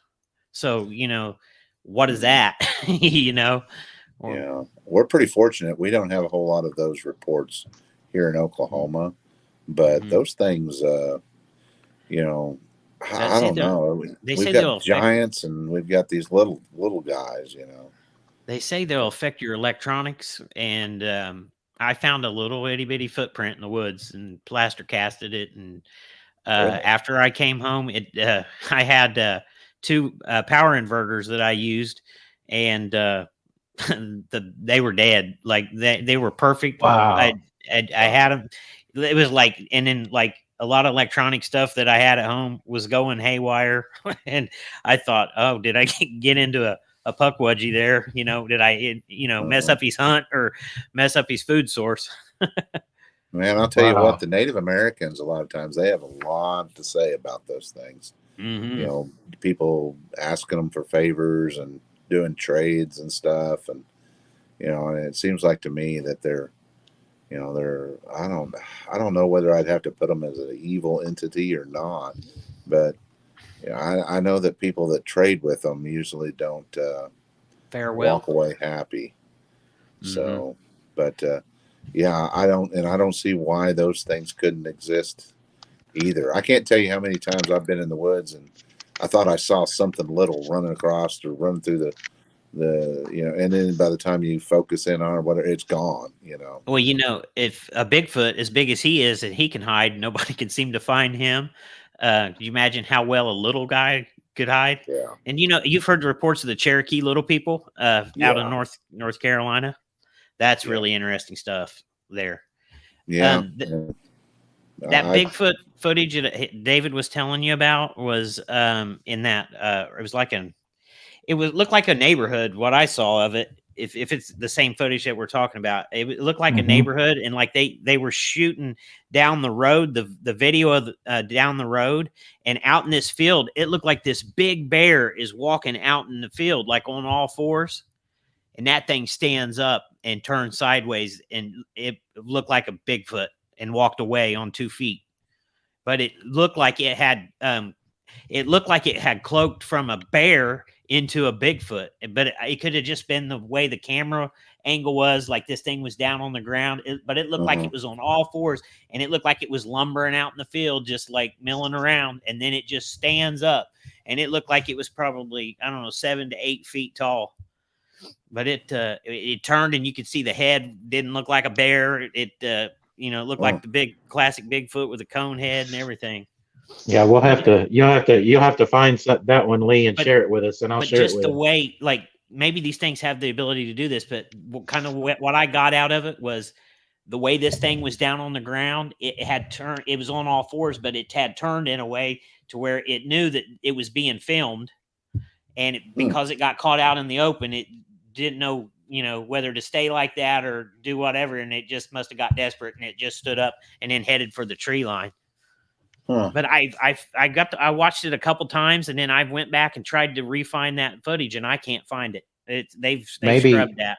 hey Lee, maybe he was like, since I'm in a neighborhood, I better look like another animal. So he decided to Get on look all like a fours. bear. Mhm. Yeah, you never know. And that would make perfect sense that they would do stuff like that, because I've heard them say that if they're walking in the woods and they see somebody or whatever, they'll stop and they'll turn sideways to make it look like Yeah. a tree, Mhm. which that's just Hmm. a natural instinct thing to. And Where they've was got to this be video masters. supposedly taken at? What state? Or I think it was the one I remember.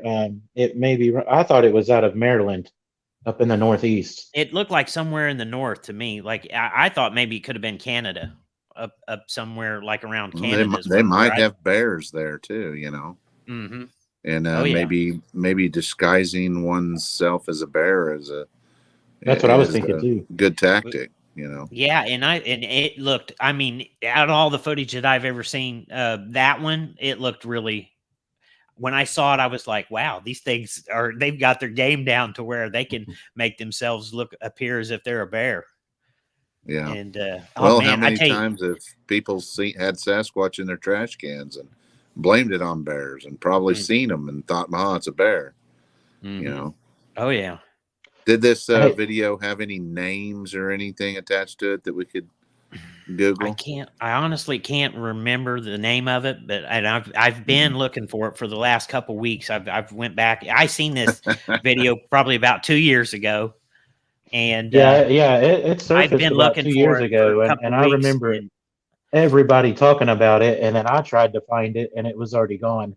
Yeah, this was a couple years ago. it was Mm. clear. I mean, it was clear, like it was like HD quality. What I saw was very clear. But Wow. man, It when was he too was good. milling, The government had to get rid of it. absolutely. There And you go. he was a reddish. He was a black color, but it looked like he had a reddish tint to his This a fur. daytime video? Yeah, it was in the day. Yeah, It was just in the taking a daylight. stroll. Like it looked like it was probably maybe. Wow. I'm guessing maybe 4 or 5 o'clock in the afternoon. That's the type of daylight it looked like, and it was clear out. It was clear, like, and you could see him, man. He was down, and it looked just like a bear. I'm not kidding you, man. The way he was down on all fours, he looked just like a bear. Like when he walked, it looked like a bear. Like when he lifted up his front paws or his hands, he looked like a bear. But man, when he stood up, that wasn't no bear. It was no bear. That's amazing. I wish I If I don't can know if find I've it, seen man, that one or not. if I can ever find it, I'll post it and I'll send it your way. Yeah, I'd like to I bet post if that I on my keep Facebook page. if I keep digging, I bet I'll find it. I'm pretty decent at finding stuff. So The only Hey, way that Lee- something like that could really disappear, other than government involvement, would be if somebody copyrighted the dang thing and they wanted money for it or something. I don't know. have you seen the Wow. footage out of Russia where the Bigfoot standing by the telephone pole and the people stop the car and they back up and it comes running down the ditch at them and the kids are in the back seat screaming? How old is this? Uh, I think that uh, one is. I think that one is still up, Three, if I'm not yeah, mistaken. it's still up. It's 3 or 4 years. Let me. I'll see if There's you a know lot how? of good stuff coming out of Russia. Yeah, you know how those cars have the cameras on them when you go in Yeah. reverse. Is that the one you're talking about, Lee? Yeah. Yes. It shows it. Yeah, it shows it chasing the car. And then what's even more amazing is you look at this. You start to watch it. It looks like it has a injured arm. It looks like its arm is broken and it's running. And man, it is scary. It's one of the scariest videos I've seen. Huh. Wonder if it I got mean, hit by a car. that exactly. That's what I was thinking, and that's why he was mad. And boy, I know one thing: they got out of there. They sure did. I gotta admit, I'm more interested in stories than I am in videos, and apparently it's starting to show because I'm not exactly sure which video we're talking about. Here, I'm I going to play it. post them on my Facebook page, but like I said, deep down, I think he's gonna try to. I think he's gonna try to play it and put it on the screen for us. Yeah, I am. I don't know if. Well, hold on here, guys. Oh, you're good. Get over here where I can see better. I don't have my bifocals on, so.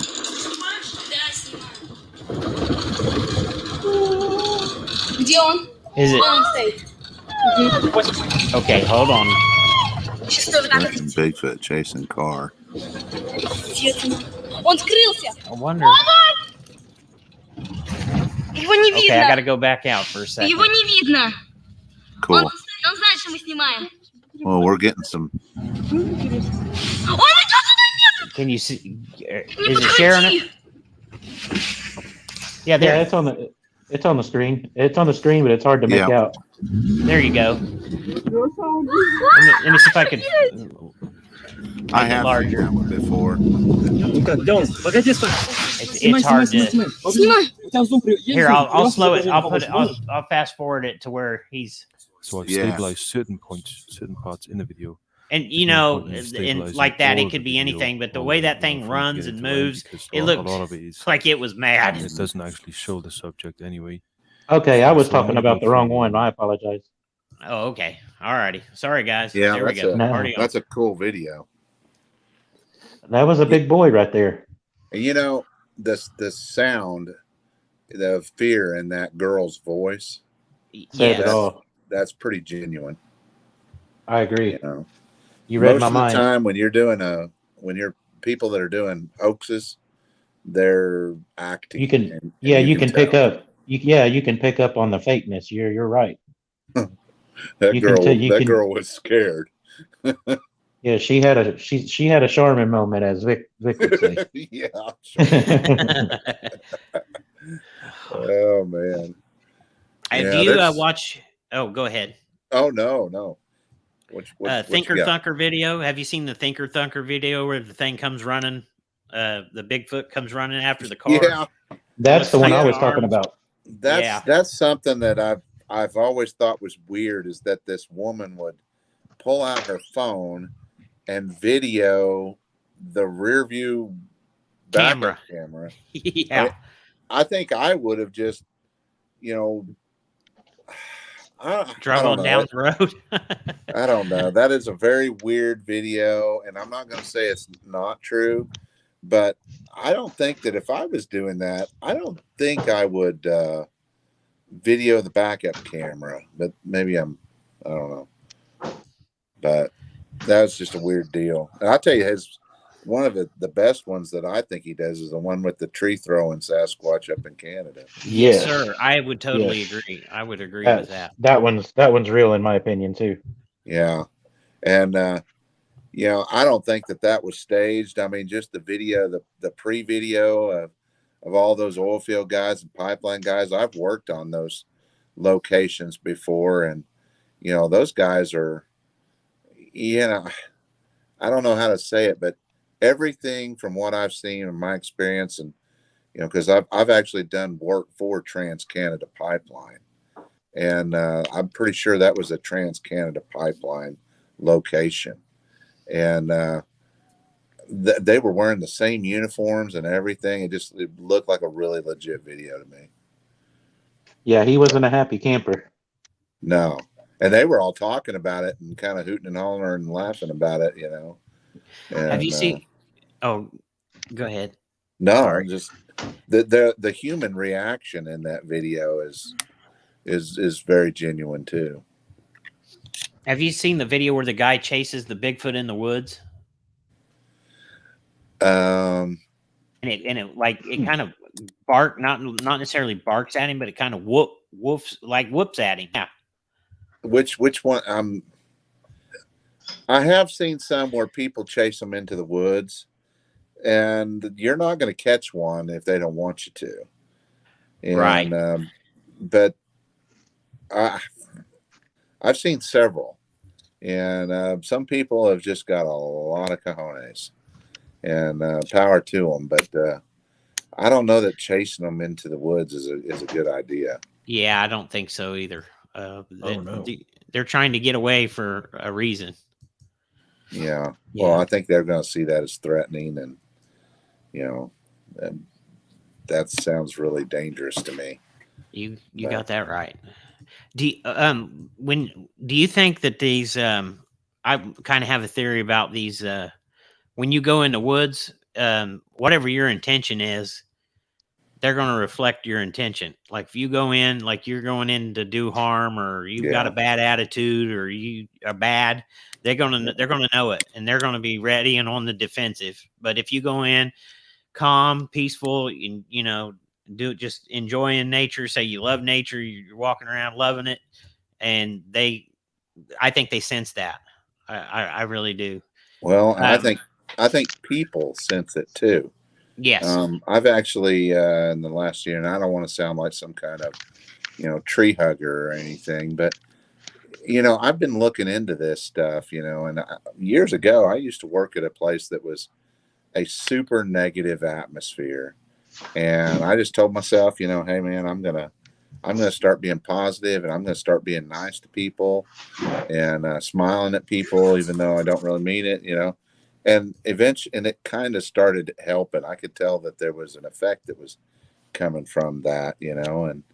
And I think that there's all this research being done with frequencies and how we are constantly emitting some vibrations and different frequencies and wavelengths. And man, I don't know everything about it, but I do not see any reason why all of that can't be true. And maybe, that's one of the things that they've developed over the years as part of a type of communication is that, they can tell whether or not we have ill intent just Hmm. by, our vibrations that we're emitting.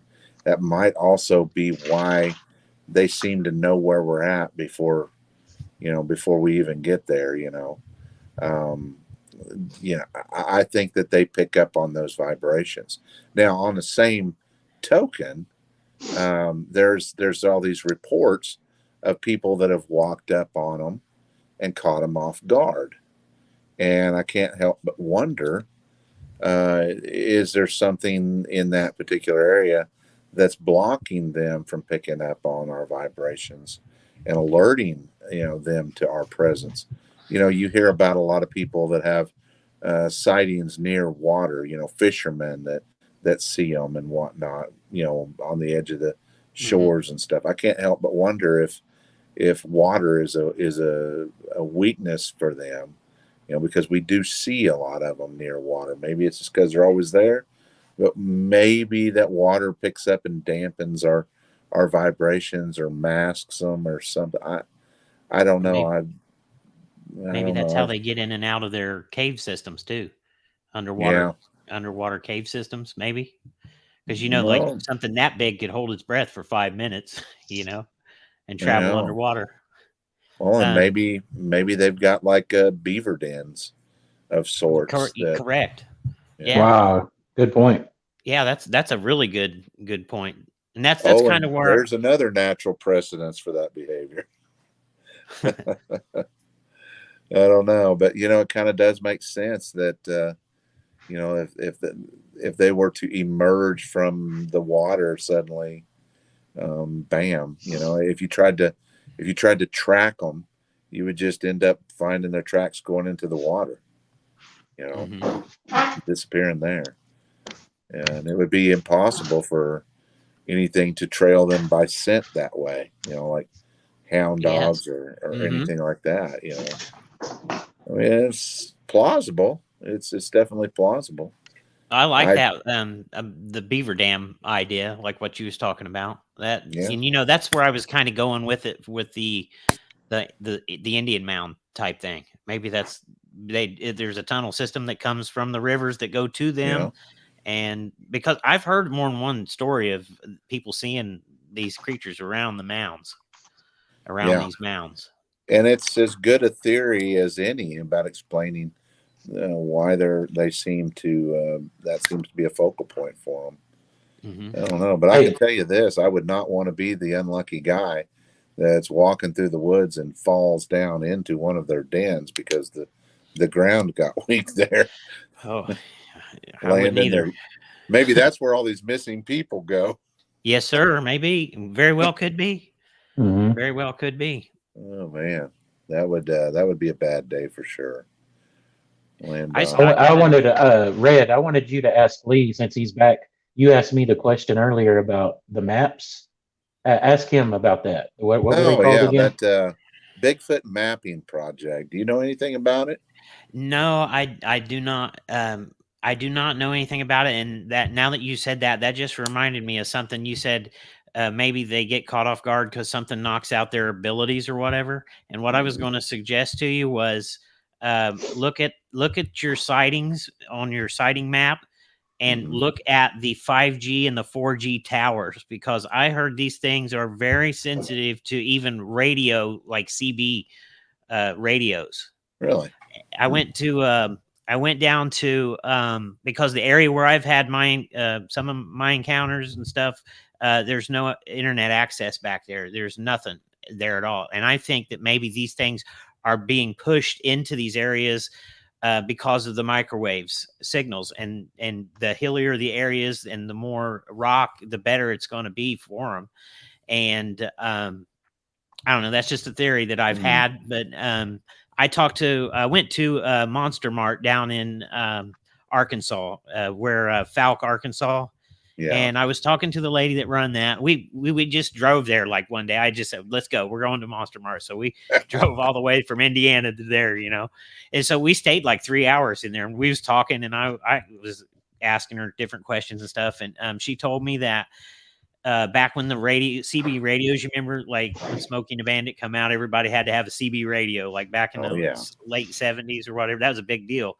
And she said when those CB radios came in, that a gentleman had came there, and he had some kind of a device. He was some kind of an investigator, like I don't know if he's law enforcement or what, but she said he had some kind of a device that he could detect where the cave systems were around there, and he located 2 cave systems where these things were staying. And he said there's a male that stays on one side and of the road, and then there's a female that stays on the other side. Like they're almost separate. They stay in separate places.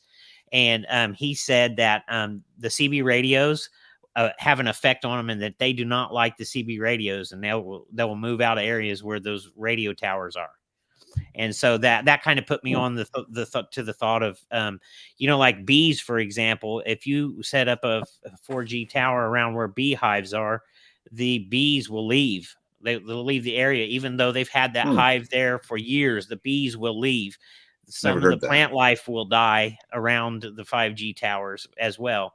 And I kind of think these things are sensitive to electromagnetic energies, especially like Yeah. our bio. We have a bioenergy that Yes, comes. we do. They call it chakra or chi or whatever that comes off of us. Who's to say that these creatures aren't so tied into that Mhm. just any little electronic device, or like I said, cell phone or whatever affects that on them, and that would push them out of the area. It may burn them, or it may have some kind of make them sick, and they just move away to Mhm. areas where well, this is a good area, we'll stay here for a while because we don't feel that. Right. But that's just something that I've been curious about, of how the 5G, those, the networks, the 5G and the 4G networks, how that translates in to the sightings, because a lot of the areas, like in Kentucky, where there's like a lot of hills and stuff, they're not going to get a lot of cell phone signals, so you're going to have more sightings there than where say like if you were closer to town or whatever. Yeah. So. Hmm. I don't know. That's a pretty new theory. I haven't heard that before, but I don't think it's too left field for me. I've even heard too of people say that these 5G towers are having an effect on us. We just don't know it yet. Mm-hmm. They were testing. It's called brain to skull technology up in Chicago, and they can hit you with some kind of a beam, an electromagnetic beam that will vibrate your temporal lobes, and it'll basically what they were doing. They were using it to put commercials into people's heads, so you don't actually hear it in your ears. It's like you're hearing it in your head, which would be Wow. weird. That's a mind bender for me. But they were demonstrating. I watched a video where they were demonstrating, and the people were walking down the street, and you couldn't hear the audio, but hear it audibly, but they could hear it in their head, the commercial. Maybe that's why some of these songs stick in your head and you can't get rid of them. Very well could be. Very well Yeah. be. Could be. That drives me crazy. Now I'm going to think about that tonight. Oh, we've had songs stuck in our head long before we had those Oh antennas. yeah. True. But that's just me being ornery. There's a guy. Let me think what his name is. Patrick Flanagan. He invented something called a neurophone, and he was studying. He was a genius, and he when he was he invented all kinds of things, like for the military and different things like that. But anyway, he invented a thing called a neurophone. They've got video of it on YouTube, and it's a device where you can plug. It's it almost looks like an MP3 player type thing, and you can plug like your cell phone into it or whatever, or audio recorders, and you wear this. It looks like a kind of like a sweatband around your head, but it's got these little they look like almost like neodymium magnets, but they're not. They're some kind of a sensor. But anyway, he got a patent on that, and that will for deaf people. I take it they can hear. It does like the voice to skull technology type stuff where you can hear it, but you can't hear people around you can't hear the audio, but you can hear it in your head. And people use that technology to meditate and do all kinds of things with it. That would be really great for like military operations and stuff that. They probably do use such a thing like that. I would say they've got stuff above and beyond that. They're saying that's what they're working on. Some of the aircraft, they're working on thought. How to control the ships, or not the ships, but the planes with thought. That's scary. Yeah, it is. I'm not really I sure. even heard see that come to play. And I even saw a video yesterday on our Telegram. We've got it's a Hunters of the Paranormal on Telegram channel, and we get all kinds of videos all over the world. They don't censor it like they do on these other platforms, and they're talking about now having on the battlefield using nanoparticulates that will go into the air and will be ingested by the enemies, and then they can fire up some kind of a frequency, and it'll cause them to bleed out on the inside. You imagine what kind of a weapon that would be? Drop it aerosolized from a plane, and people just ingest it into their, inhale it. Particulates smaller than dust, like smaller than, you couldn't even see it. That's scary. That's horrific. That is horrific. That sounds like our government right there. Do as you say, or we're going to flip the switch. Or do as we say, or we'll flip the switch. Mm-hmm. Yeah, absolutely. Chemtrail and Harpia. Mm-hmm. Yeah. For those out there that are interested in that, the chemtrail, they say that it's a conspiracy theory, which it's not. Look up indigo skyfall. That's one of the key words to look up. Indigo skyfall. When you look that up, that'll tell you the whole thing. They want to do what's called albedo. It's called albedo something. And basically what they do is they put barium, strontium, aluminum, and some other metals up in the air. And when they push those out of the planes with those trails will disperse 17 miles. So it'll go out 17 miles. That's 17 miles of aluminum particulates and barium and all that in the air, and it reflects the sunlight back up into space, or where it came from. So it keeps the sunlight from penetrating to the ground. That's why everybody's deficient in vitamin D, because they've been doing this for years. And if you want to keep paying attention to this, watch the skies. When you start seeing a lot of lines in the sky that look like a checkerboard, or if it's a clear day when you get up, and in an hour or two, you can't see because it looks like a bowl of milk up there. Just when you see that, it'll rain within a day or two of that, because that's what they're doing. They're using that to back up the jet streams and make it rain. That's exactly what they're doing. And another thing that the chemtrails will do is it'll trap. We're probably going to get kicked off for this, but it will also trap greenhouse gases. So you've heard that is a big problem, right? The greenhouse gases. And you know these wildfires that's out west that keep burning the forests down everywhere. The aluminum particulates are so great on the forest floor that when that catches on fire, that aluminum powder and dust, nano dust, just ignites everything, and that's why they have trouble putting it out. I ain't never heard any of that. They do that so that they can get funding. They can get federal funding, especially in California, because they're broke and they need all the funds that they can get. So that keeps them going. They said they've had need all our electricity too. There's been accounts where hunters have seen white UN helicopters landing in the forests, way back into the forest, and people getting out with torches and lighting the forest on fire intentionally. So, wow, that's some scary stuff. They've got directed energy weapons now, where they can. I don't know why I'm talking about this. Sorry, guys. But you can see some of the footage online of these directed energy weapons. They'll burn the houses down, but the trees will stay intact in these forest fires. So how does that happen? That's spooky. Hey, it's all fascinating stuff. Either way, I like the video of that weather guy that's talking about the chemtrails, and he's like, "Hey, and I used to be in the military. I know what I'm talking about." And he puts it right there on the air. It is hilarious. Yeah, he shows you right on the Doppler radar where they're spraying. Wow, really? Yeah. I tell you what, it's scary stuff, and to think that we're their guinea pigs, you know. Yeah, and we're paying them to do it to us. You know. Yeah. It's okay though. They'll keep putting fluoride in our water and pacifying us. Oh yeah. Yeah. Yeah, they have been. We'll never do anything to stop them. And they thought Jim Jones was bad, and they're doing this on a global scale. Well, this is what I always tell my friends. In 1776, we went to war and killed people over a 3% tax on a luxury item.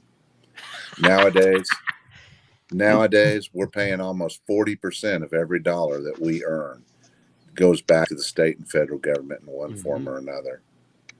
Yep. And you know what? Tell me again that we're not pacified. Absolutely. Absolutely. Everybody. I'll just put it to you this way. What a state police officer told me. He said, here in Indiana alone, there's over 500,000 deer hunters. That makes up one of the largest armies in the world. And that's just Indiana. And another old man told me at a rally, he said, they don't understand that they're messing with people that will get up at 5 o'clock in the morning and walk out in the dark and sit all day long in freezing temperatures just to get one shot. So let that sink in. Well, you got to ask yourself, why hasn't it happened yet? They're pacifying us. That they say that in the chemtrails themselves, they're also spraying comatives, which affects mood. Yeah. So I don't know, but I can tell you this much. You know, I teach, high school age kids, and they don't really fight anymore like we did when we were kids. Yeah. They don't, we used to fight all the time. Mm-hmm. A little more laid back. Huh? They seem a little more laid back. Yeah, they really do. And even when they do, there's always a video of the fight. And when you watch the video, you can tell that the two people in the video have never even fought anybody before. Mm-hmm. So it just kind of makes me think, something is changing, I don't think it really has so much to do with cell phones, but, there's so much stuff that they put in our water. They put all this chlorine and fluoride, and they even put cyanide in small doses in your water. Well, here's one for you. People go to the hospital and they get, like those, they drink a radioactive isotope or whatever, and then they'll take during fluoroscopy, like our MRIs, you know what I'm talking about? And they'll say, my mom did one a couple of weeks ago. Yeah, and you can't be around little kids or women that's pregnant because you're giving off radiation, right? Well, they say that you can pee that out into the toilet, right? So when you pee that out in the toilet and that goes into the sewage, and then it goes to the water treatment plant, and they're treating the water, and they say that radiation has a half-life of 1,000,000 or however many years. How are they getting that radiation out of the water? I don't know, but I do know for a fact that they will only let you pee in one bathroom in the facility after you've had that done. Because I used to work on those MRI, the mobile trailers. I used to have to do refrigeration work on them because they have little chillers and stuff, and they have air conditioning equipment on them too. But yeah, it scared me the first time I saw it, and I was like, "Do I need to be concerned?" And they were like, "Oh no, no." But yeah, they'll there's like one designated bathroom in that hospital, and they don't want you to be around anybody else. And it's kind of a weird deal. I don't understand everything I know about it. Yeah. So I don't know. Count me out. I don't want any part of it. Me too. I'm sorry, I didn't mean to get us off the cryptid topic. But, well, truth be known, it's all related. The government's covering up a lot more than just cryptids. But you know, and the truth is, and when it comes to this government involvement, everybody gets mad at the government. But I'm not completely convinced that the general population, you know, your average Jane and average Joe, I don't think they're ready psychologically to find out things like there is another, you know, humanoid type creature here on the planet that is possibly as advanced as we are, or maybe just advanced in a different way, or even to be be classified as a humanoid. You know, I don't think people are ready to deal with that, let alone the whole alien thing. And I think they're warming us up for disclosing that. And I gotta admit, I don't think your average person could handle this kind of information, and I think it could cause panic. Not that I'm taking the government's side and I'm saying they're doing us good, but because the truth is that the truth is always, in the long run, the truth is always better. You know, life has taught us that. Have you ever heard? Oh, go ahead. I'm sorry. No, I was just saying, they just. I don't know that it's a 100% bad thing that the government is covering up some of these things. Yeah, I see what you're saying. Have you seen? Have you heard the stories of the Smithsonian Institute destroying the bones of the giants? Yeah, and I've heard tell of there being giant bones inside the mounds that we think are the Indian mounds. Yeah, I know. And to be honest with you, you hear way too many stories of it. This is the way I look at it. If it's not the Smithsonian, somebody's doing it, because there are thousands of vintage newspapers reporting giant bones being dug up, not only in mounds, but just where they're excavating to do roadways and stuff like that. And they find these things, and they're reporting, anywhere from 7 to 9 to 12 feet tall people, these skeletal remains and everything. But yet we don't have a single museum around here with one of these giant bones in them. We don't have any of those. It's almost like it's definitely being hushed up. It's disturbing. The best thing that I can come up with for a reason why is that the Bible talks about giants in detail. And I think the government the last thing anybody in the federal government wants is for the general population to possibly start looking to the church for some of their answers. I don't know why else they would hide that, other than just to hide the whole Nephilim project as a whole. I agree. I mean, very well put.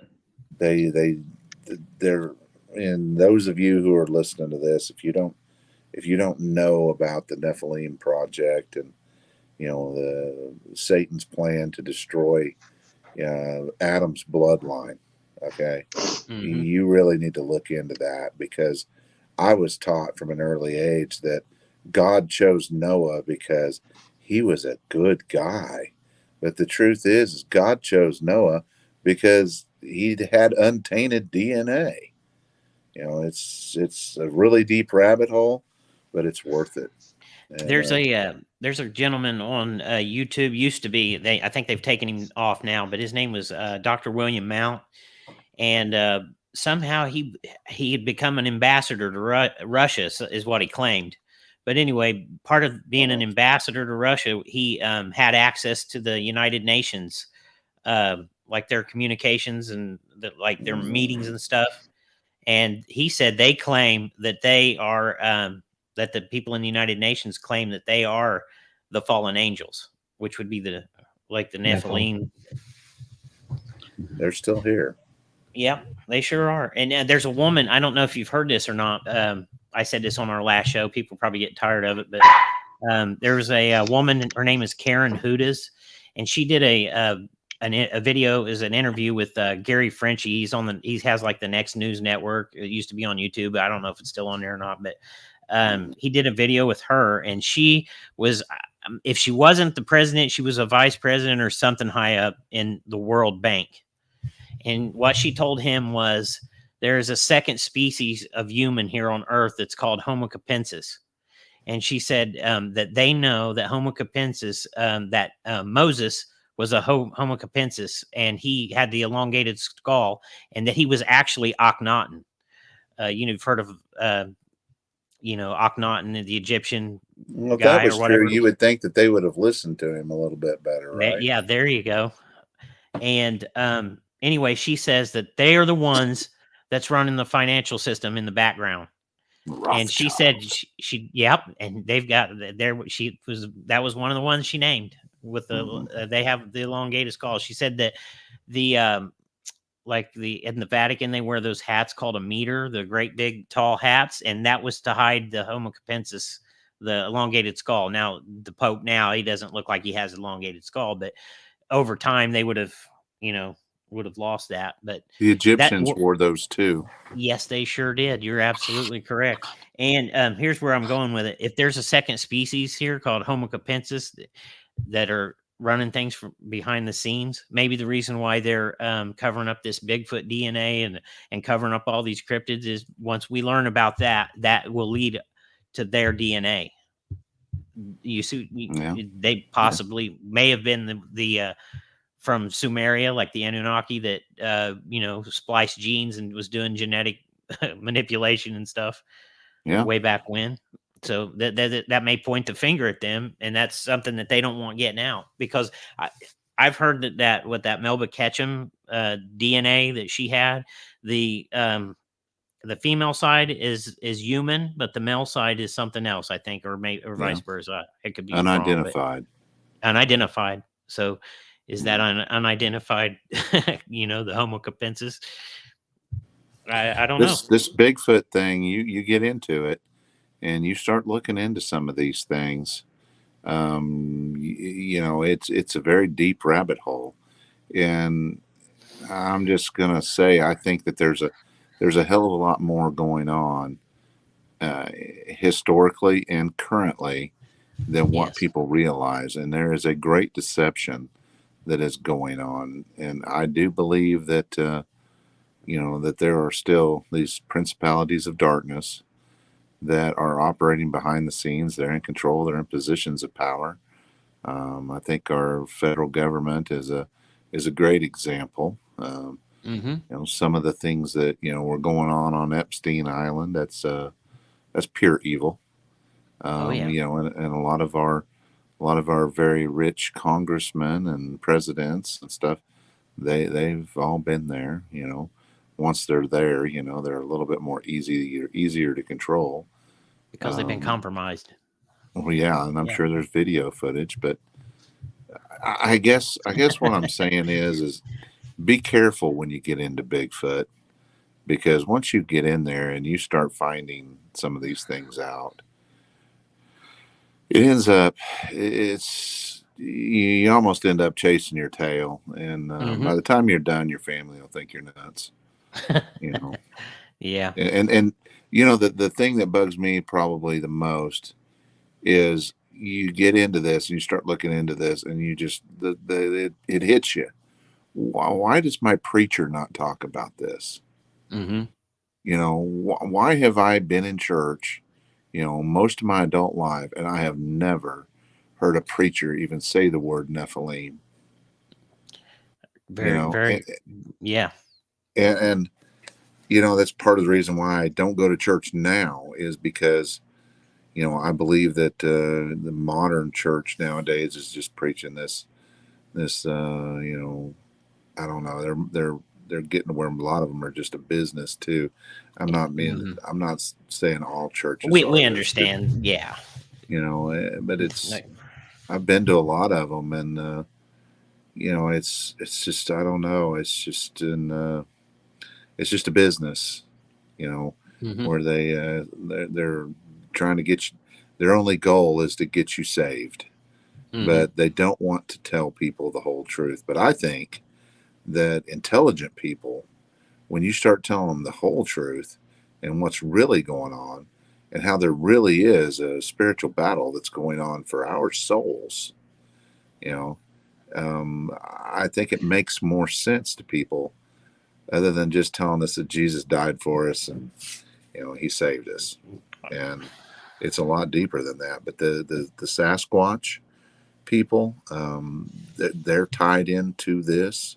I don't know how, but I think the dogmen are tied into it. Mhm. You know, there's been dog-headed men recorded all through history. Mhm. I believe they used to be called the cynocephaly, and Mhm. even Marco Polo reported in his travels that he ran across an island that was completely inhabited by the cynocephaly. There, Eh, there's a guy here in Indiana wrote a book. It's called "The Graves of the Golden Bear," and they found supposedly this guy was grew up and became an archaeologist because he had heard stories of Roman forts here in Indiana, like along the West Fork of the White River. And he said, I forget how many what he ended up identifying, but he identified like I think it was up to 17 forts that they found, and they found coins like Roman coins and lanterns and stuff like that. So there's another guy over in Illinois that it's called let's see, was it called Burroughs Cave or something like that? But anyway, supposedly found Egyptian artifacts and Roman artifacts, and then he had a tablet and he translated the tablet, and he said something about they came up the Mississippi River, mhm. the Romans, or the is Romans that came up the Mississippi River, and I think it was the Romans, maybe, and Egyptians that came up, and there was a colony of 50,000 of them, and they came up the Mississippi River into the Little Wabash and then into the Wabash River, and what I was thinking, no, this is just my theory. I don't know this for a fact, but during there was a battle, I think, of Alexander the Great, and they captured two dogmen, I've heard of and this. they supposedly fought in this battle, right? So, what if these dogmen, they use these as they said those dogmen could fight like warrior, like they were just Hmm. people would be who would be scared. I would be scared of a dogman if I saw one on the The battlefield. shock factor Yeah, alone, the yeah. shock factor. Well, they would bring something like that with them, just if in case they encountered a threat, right? So I got to thinking, well, maybe when they started to come up the Mississippi, maybe some of these dogmen got away, and maybe that's where our population of dogmen came from. It was this colony that came out of Rome and Egypt a long time ago. And if they would have came here, say, 50,000 years ago or however many years ago it was, they would have been absorbed into the tribe of the Native American people. And, they would have married into them, and you would never even know that they was here over time, unless you Yeah. could find the traits amongst the Native Americans. They do Hmm. have, like, some of the Native Americans have the long hair, or the long noses, and the dark hair, like the Romans. Some Yeah. of the Romans would have. So that's kind of a trait that I Right. I that looks kind of familiar, but You that know, it's funny that you say that because I've heard that story too, but I've also heard another story that they also believe that King Arthur came over here, I heard that as well. and Yes. that he was over here, and that in King Arthur's time was after Roman occupation of England, and so he probably would have copycatted some of the Roman designs of those hill forts that they were building back then. And that's why a lot of these hill forts that are remained here along the Mississippi River Valley are so eerily similar to the ones over there in England. And I just I don't think that's a coincidence. Yeah. I think that we've known they knew that North America was here for thousands and thousands of years prior. Hell, the Phoenicians were coming over here and mining copper out of Michigan and taking it back over there for the Bronze Age. Have you ever heard of the Melungeon people? I'm sorry, I didn't mean to interrupt you. The Melungeons, they were in West Virginia area over in the hills country over in there, but they were here before the Pilgrims got here. When they encountered them, they called them people of color. But I guess they've studied the Melungeons. One of the traits that they have is they have like shovel teeth, like the back of their teeth are kind of dished out, and they have Elizabeth Taylor was supposed to have been of Melungeon ancestry, and Elvis, I take it, where they had the dark hair and different colored eyes. But anyway, they said that their DNA shows that they are of Turkish ancestry. They have Turkish ancestry. So that means that the Turkish people were coming over here as well. Well, Lewis and Clark were one of their supposable tasks that they were set with was to find that white tribe of Indians that was supposedly rumored to be out there. And of course, there a lot of the Lewis and Clark's journal entries are actually missing, but they were looking for those. And you ever heard of the Welch Caves over in Alabama? Yes, yes, I have. Yeah, I sure have. I've actually got to see them. Oh, And, wow. yeah. There's not a whole lot to see, to be honest with you, and the average individual would have no idea what in the hell they were looking at unless they'd already read about it. But the whole Christopher Columbus thing is a joke. It's an absolute joke. I mean, hell, everybody was here. The Vikings were here. But the difference is prior to Columbus coming, we didn't have enough manpower to overpower the Native Americans. But the colonization began after smallpox wiped them out. That was a 95% kill ratio. Wow. And people don't realize that, but that's when the Europeans started moving in, because prior to that, they didn't stand a chance. They might have had guns, but they didn't have enough. They couldn't get enough men in boats over here to effectively take areas if it wasn't for the smallpox, weakening the population so dramatically. And that's why they were so easy to conquer in the beginning, was because they'd just been ravaged by this horrible disease. Otherwise, if it wasn't for smallpox, this country would look completely different today. Wonder what secret society put the smallpox together for that back then? I don't know. They gave them the infected blankets. I don't know. I don't think the Europeans at the time were intelligent enough, but because they had it themselves, that's how they brought it over. Did they? But it's there's so many different theories out there. You have to assume that some of it was just an accident. I don't have all the answers on that, but they did figure out, the U.S. cavalry did figure out later that they could take smallpox infected blankets, but I don't know that in Columbus's time that was part of the plan. So wow, I don't know, but I do I do find these things very fascinating, as you guys can tell, and Oh yes. it's Um, it's a deep rabbit hole, guys. I got a quick Sure question is. for you on these Bigfoot. I have this feeling, and David will back me up on this. I think these Bigfoot have something to teach us. That's what keeps me going back and looking for them. Is that I think that they have there's something about them that we can learn from them. And A I don't know message, what I don't a know what it message is, maybe but too, perhaps. that's how I feel about it. That they Yeah. can teach us. I think so And too. And I've always thought, if I ever did encounter one, and if I ever was able to institute some type of communication, I've always thought, what would I tell them? And I think one of the things that I would tell them is teach me something. yes, I want to learn, and hopefully that message would be taken well.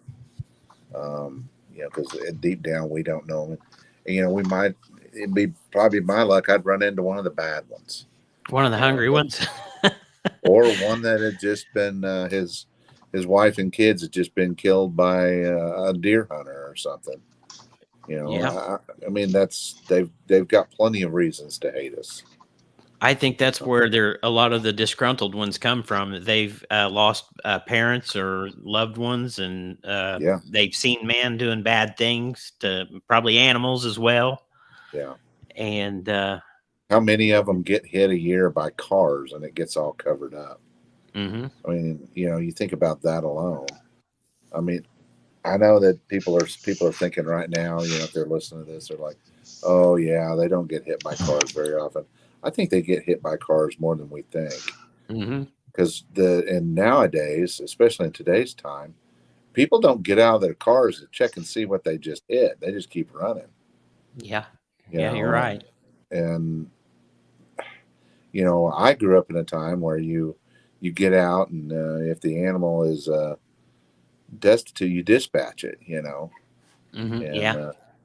it's not a pleasant thing, but it's better than letting them sit there and die in agony, and then if it's a deer or something, that sit there and get eaten alive by coyotes. Yeah, and it's paralyzed.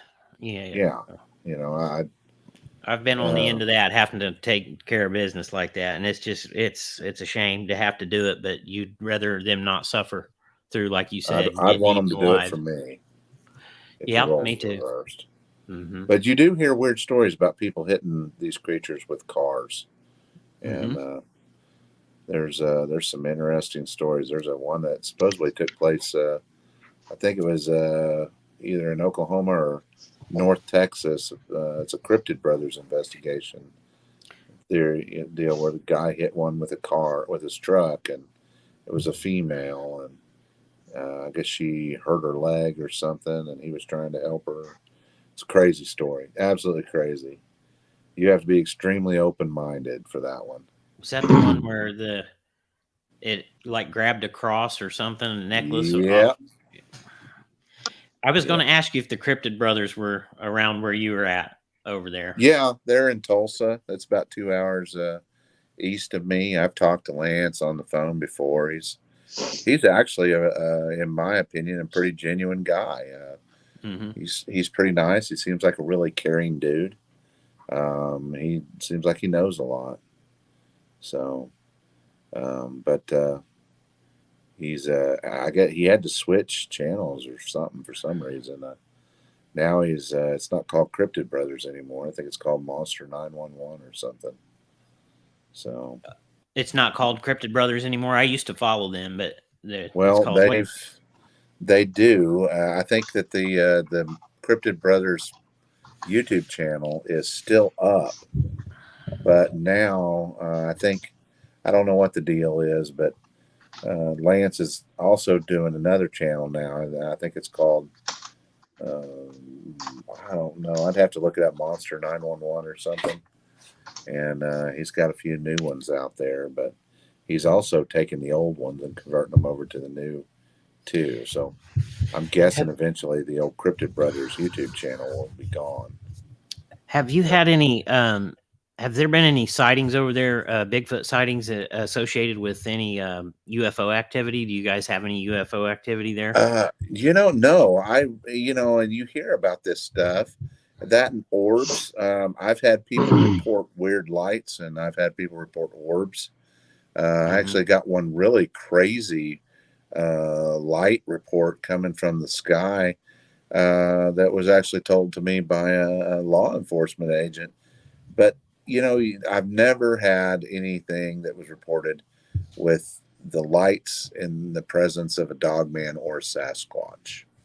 And but you hear a lot about that stuff, and you just kind of got to wonder, Have you had any sightings of unexplained lights, or have you seen a No. daylight? Have you had a daylight sighting? Well, we had a weird situation years ago that happened that I could not explain, and we were out at one of our farms, and we were sitting around a campfire about 1 o'clock in the morning, and all of a sudden the area around us just kind of lit up with this light blue light that I don't know how. It was almost like something was up in the sky, like a satellite or something, and it was shining this light down on us, and it probably was shining around us for about 5 seconds, and then it just turned off. And we'd been sitting there. I was sober because I'd quit drinking at that point, but I think my brother and his buddy Shannon, which was a dude, they both saw it too, but they'd been drinking beer, and we were like, "What in the hell was that?" And we had no idea. I mean, it was really spooky, and but that was like the closest thing I think I've ever had to any type of UFO or orb or anything. Personally, yeah. Did it light the ground up around you and the whole area up around you? Yeah, it was almost like something was Scanned way up you? in the sky, and it was and it was almost like a perfect circle around us, but we couldn't really tell because it was getting into the trees and stuff too. But there was a portion that was kind of like a little open area, and you could see that it was almost like a perfect. It looked like a circle. It was a circular light that was come on the ground, and you could kind of see it. And it was faint, but it was really distinguishable, and it was pretty spooky. Have you these areas where you go? Have you had any times when you've been there where you hear the silence, or it's just nothing moving? Me and my dad, we went camping one time, and we got out of the vehicle, and it was weird. It was just the silence was deafening, if that makes sense. I mean, it was so obvious that something was off. Yep. I got into that a couple of months ago. I went back into this area where I'd gotten a report from a gentleman who said that he'd been out on the other side of the lake, which it was only about 300 yards from one side of the lake to the other at that point. He said that he was over there catfishing, and he heard monkeys screaming coming from that area. I went back up in there in the daytime. I went way back up in this creek, in this little bay. I went way back, and it was super heebie-jeebie. I was actually making a video at the time, and I was kind of downplaying it of how weird and odd it was on the video, because I don't want to be one of those those guys that makes all these these videos that are just ridiculous, and every tree that's fallen over is a tree structure, and every muddy glob is a Bigfoot footprint. I don't want to be one of those guys, but this feeling that I was getting while I was in there was really overwhelming with the whole "I shouldn't be there" thing. I'm not saying I think I was being communicated with telepathically, but it was just this aura that was all in that area that was danger, and it was almost like I needed to leave. You had was it more like like you said, a telepathic communication? It wasn't like you heard an actual audible voice, but it was like a No, knowing. Your whole body knew, it I was. need to get out of I here. don't think it was something that was projected on me, but I think it was something that my senses were picking up, perhaps From the even environment. subconsciously. Mm-hmm. And because I didn't hear any voices in my head that wasn't mine, but Right. I knew something was up. It was super quiet. There was nothing moving. The wind got really still, and when you live in Oklahoma and the wind stops, okay, that alone gets your attention. You know, Absolutely. but I was back in there. All that stuff's on video, but the video doesn't really do it justice. And I'm not gonna be sitting there on the video going, "Oh, guys, I get the heebie-jeebies." Well, I mean, I think I say that I got the heebie-jeebies, but Yeah, I think I'm sometimes not going to. What do you say? I'm not going to put on some kind of weird show for right. people and make things out to be. If anything, in my videos, I downplay things a lot. Well, I think that you're better off to do that. Have you been hit by like an infrasound or gotten really sick or No, disoriented? Because I got no, like but that in the woods mushroom hunting one time, and mm, I felt like they were around. There was something whistling and paralleling me in the woods, and it didn't sound like a regular bird that I was familiar with. And I got down in this little valley, and whatever it was came over me. It hit me, and it made me deathly sick. And I did just like you're saying. I didn't say, "Oh God, I'm messed up or whatever." I tried to I just calmed myself down, and I tried to walk away like nothing was happening. yeah, I thought, well, if something is doing this to me, I'm not giving them the satisfaction for them to see me uh, right, get sick right here. I'm just going to keep on going. And I yeah, didn't stop. I just went on and got out of there. But I felt like the same way. I didn't feel like I needed to be there. Like there was something wrong in the area, and I needed to get out of there. yeah. I do believe that they probably have the power to do some of that kind of stuff to people, and power to them. I mean, it's better than having getting attacked. Well, But there's a lady by the name of Sherry Edwards. She's over in Ohio, and she does what's called sound healing.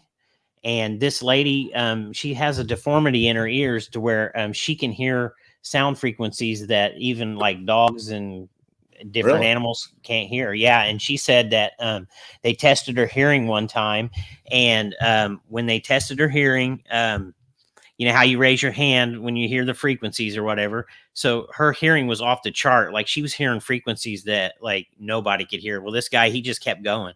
And so finally he thought maybe she was faking. So he went in there and he says, "What are you hearing?" And she says, "Well," she said, "let me see if I can replicate this sound with my voice." And so she tried to emit this sound that with her voice. And when she did, this gentleman hit the floor. And he got up and he said, "I think what you just did is that you emitted a sound that samurais train their whole lives to do, and it's like that infrasound, like what you're talking about." The When she did that, it dropped this guy's blood pressure with really, the sound that she emitted. And so, anyway, she's got a whole clinic over in Ohio where they record your voice and it analyzes your voice. And you have to buy some kind of microphone type thing, but yeah, they will actually design healing frequencies for you that you can play that will heal your body. She actually invented a frequency, like a sound frequency that would release insulin into your body. It would, like, for diabetics that their insulin wouldn't work anymore. And she tried to get a patent on it, and one of the big pharmaceutical companies stole it from her. And Wow. you can find all that information out online. But if she can do that with her voice, and Samurais can do that, infrasound, why not for Bigfoot? That's the way I look at it. I didn't know there was humans that could do that. Yeah, I didn't. She said that the grass has a sound to it. It sounds like the grass is singing. Yeah. But her name is Sherry Edwards, for anybody that's interested in it. Me and my mom's actually talked about going over to that healing clinic and having a reading. And it's interesting. What state is she from? Ohio. She's in Ohio. She's got a clinic over there in Ohio. Well, look it up. That is interesting. Sherry Edwards is her name, and I think it's spelled Sharye. I think. Okay. Cool. Well, guys, I think it's about time for me to go home. Yes, sir. Well, I'm sorry we kept you out so late. It's good. It's good talk, man. I enjoy it. I just realized it's pushing 10 o'clock, and oh my gosh! Wow, it's 11 here where I'm at. So I really appreciate your time, man. If you'd like to come on the show again sometime, we'd love to have you. Well, I really enjoyed it. You guys are good to rap with here. Cool. And I appreciate you asking me to come on. Yes, I've had a good time. And the thing about this genre is there's no shortage of things to talk about because it is fascinating. Yes, sir. And there's so many crazy theories and stuff that some of them hold water, some of them don't. But the truth is it's one of the greatest mysteries that we have right now, and these people that run into these things, they see things that shouldn't exist. It's they really need some answers, and the answers are out there. I think our government knows, but they're holding out. They need help. Something that I'm disappointed in the cryptid community is the division that's going on, and I wish that everybody would just reflect and just take time and think, we need to come together and work together on this, because if everybody stays divided and they let the egos get in the way, then we're never going to move forward. And two things that are going to shut this thing down constantly is going to be, pride and money. Yes, sir. Anytime money's involved, people are going to, and for the record, anytime somebody is making money off of anything in Bigfoot, you kind of, I'm sorry, but when there's money on the line, you kind of got to question their motives. Absolutely. And I hate saying that, because it is possible to be completely honest and still make money. But then you've got the whole pride thing, where you've got these people that are like, I'm going to be the one that's going to discover this, and I'm going to be the one that's going to have all the answers. And, I don't know. It just kind of, we need to move past that, because it's not getting anybody anywhere. And the division sometimes I think that division has been put in place to throw people off, because we all, I think we all hold a piece of the puzzle. And if we can put the puzzle together, we can all paint a clearer picture of what is really going on. And until we reach that point, then we're not going to get there. And, we need to be digging around, looking for photographs, getting our boots on the ground, getting out there, trying to get as much evidence as we can, and not, heckling everybody else for what they do or do not have. Just because we haven't seen it doesn't mean that they haven't seen it. And, so. It's kind of sad. There's a lot of jealousy, and my goal is to try to stay out of all that, keep my nose clean, and hopefully not get involved. I try to be very careful about who I involve myself professionally with, but it's hard. That's great. Yeah, it is. It really is, because you don't know who you can trust anymore. It just the Well, times that we're living in. But guys, we all have to come together and do the best we can, because they're up against us, and the odds have been against us since day one. Nobody wants to believe that these things are out there, but people have seen them. I have seen things. David has seen things, and this gentleman here has seen it, and he knows that it's out there. We all know that yeah, these things are out there, and they can try to candy coat it and divide us all they want. But for us that's seeking the truth, that's our main goal here, is to seek the truth and to help people along the way that are struggling with this, because some people have had traumatic experiences with this, and it's no joke. You know, oh yeah, the things that they have seen have driven people to drinking, and yeah, other things. And when you're traumatized like that, things like that will happen. So the people that is causing this division and doing all that, they're not helping anybody out other than themselves. And I have nothing to gain. I'm not in it for money. I'm in it for the truth. And yeah. that's why we say truth seekers mount up, because we, we want everybody with us on this journey, and if somebody finds it and comes across the best evidence they got, then good on them. I'm ready to see it, man. So Amen. 'Cause I'm here to tell you, you've got to be careful out there and look and be wary of where you're getting your information to. yes, sir. After doing this for years and looking at all this stuff, you get a pretty good discernment of what you can believe. You have a BS meter that that goes off once you've seen enough of this Yeah. stuff. If you could tell these people one thing before you go, what would you tell them about the cryptid community? About the cryptid community, Yeah, or just this just whole genre, and well, be careful. Be careful who you listen to. yes, sir. Be careful to not, if somebody calls somebody a hoaxer, don't believe them right away. A lot of people will, call people out over the internet, Mm-hmm. and it's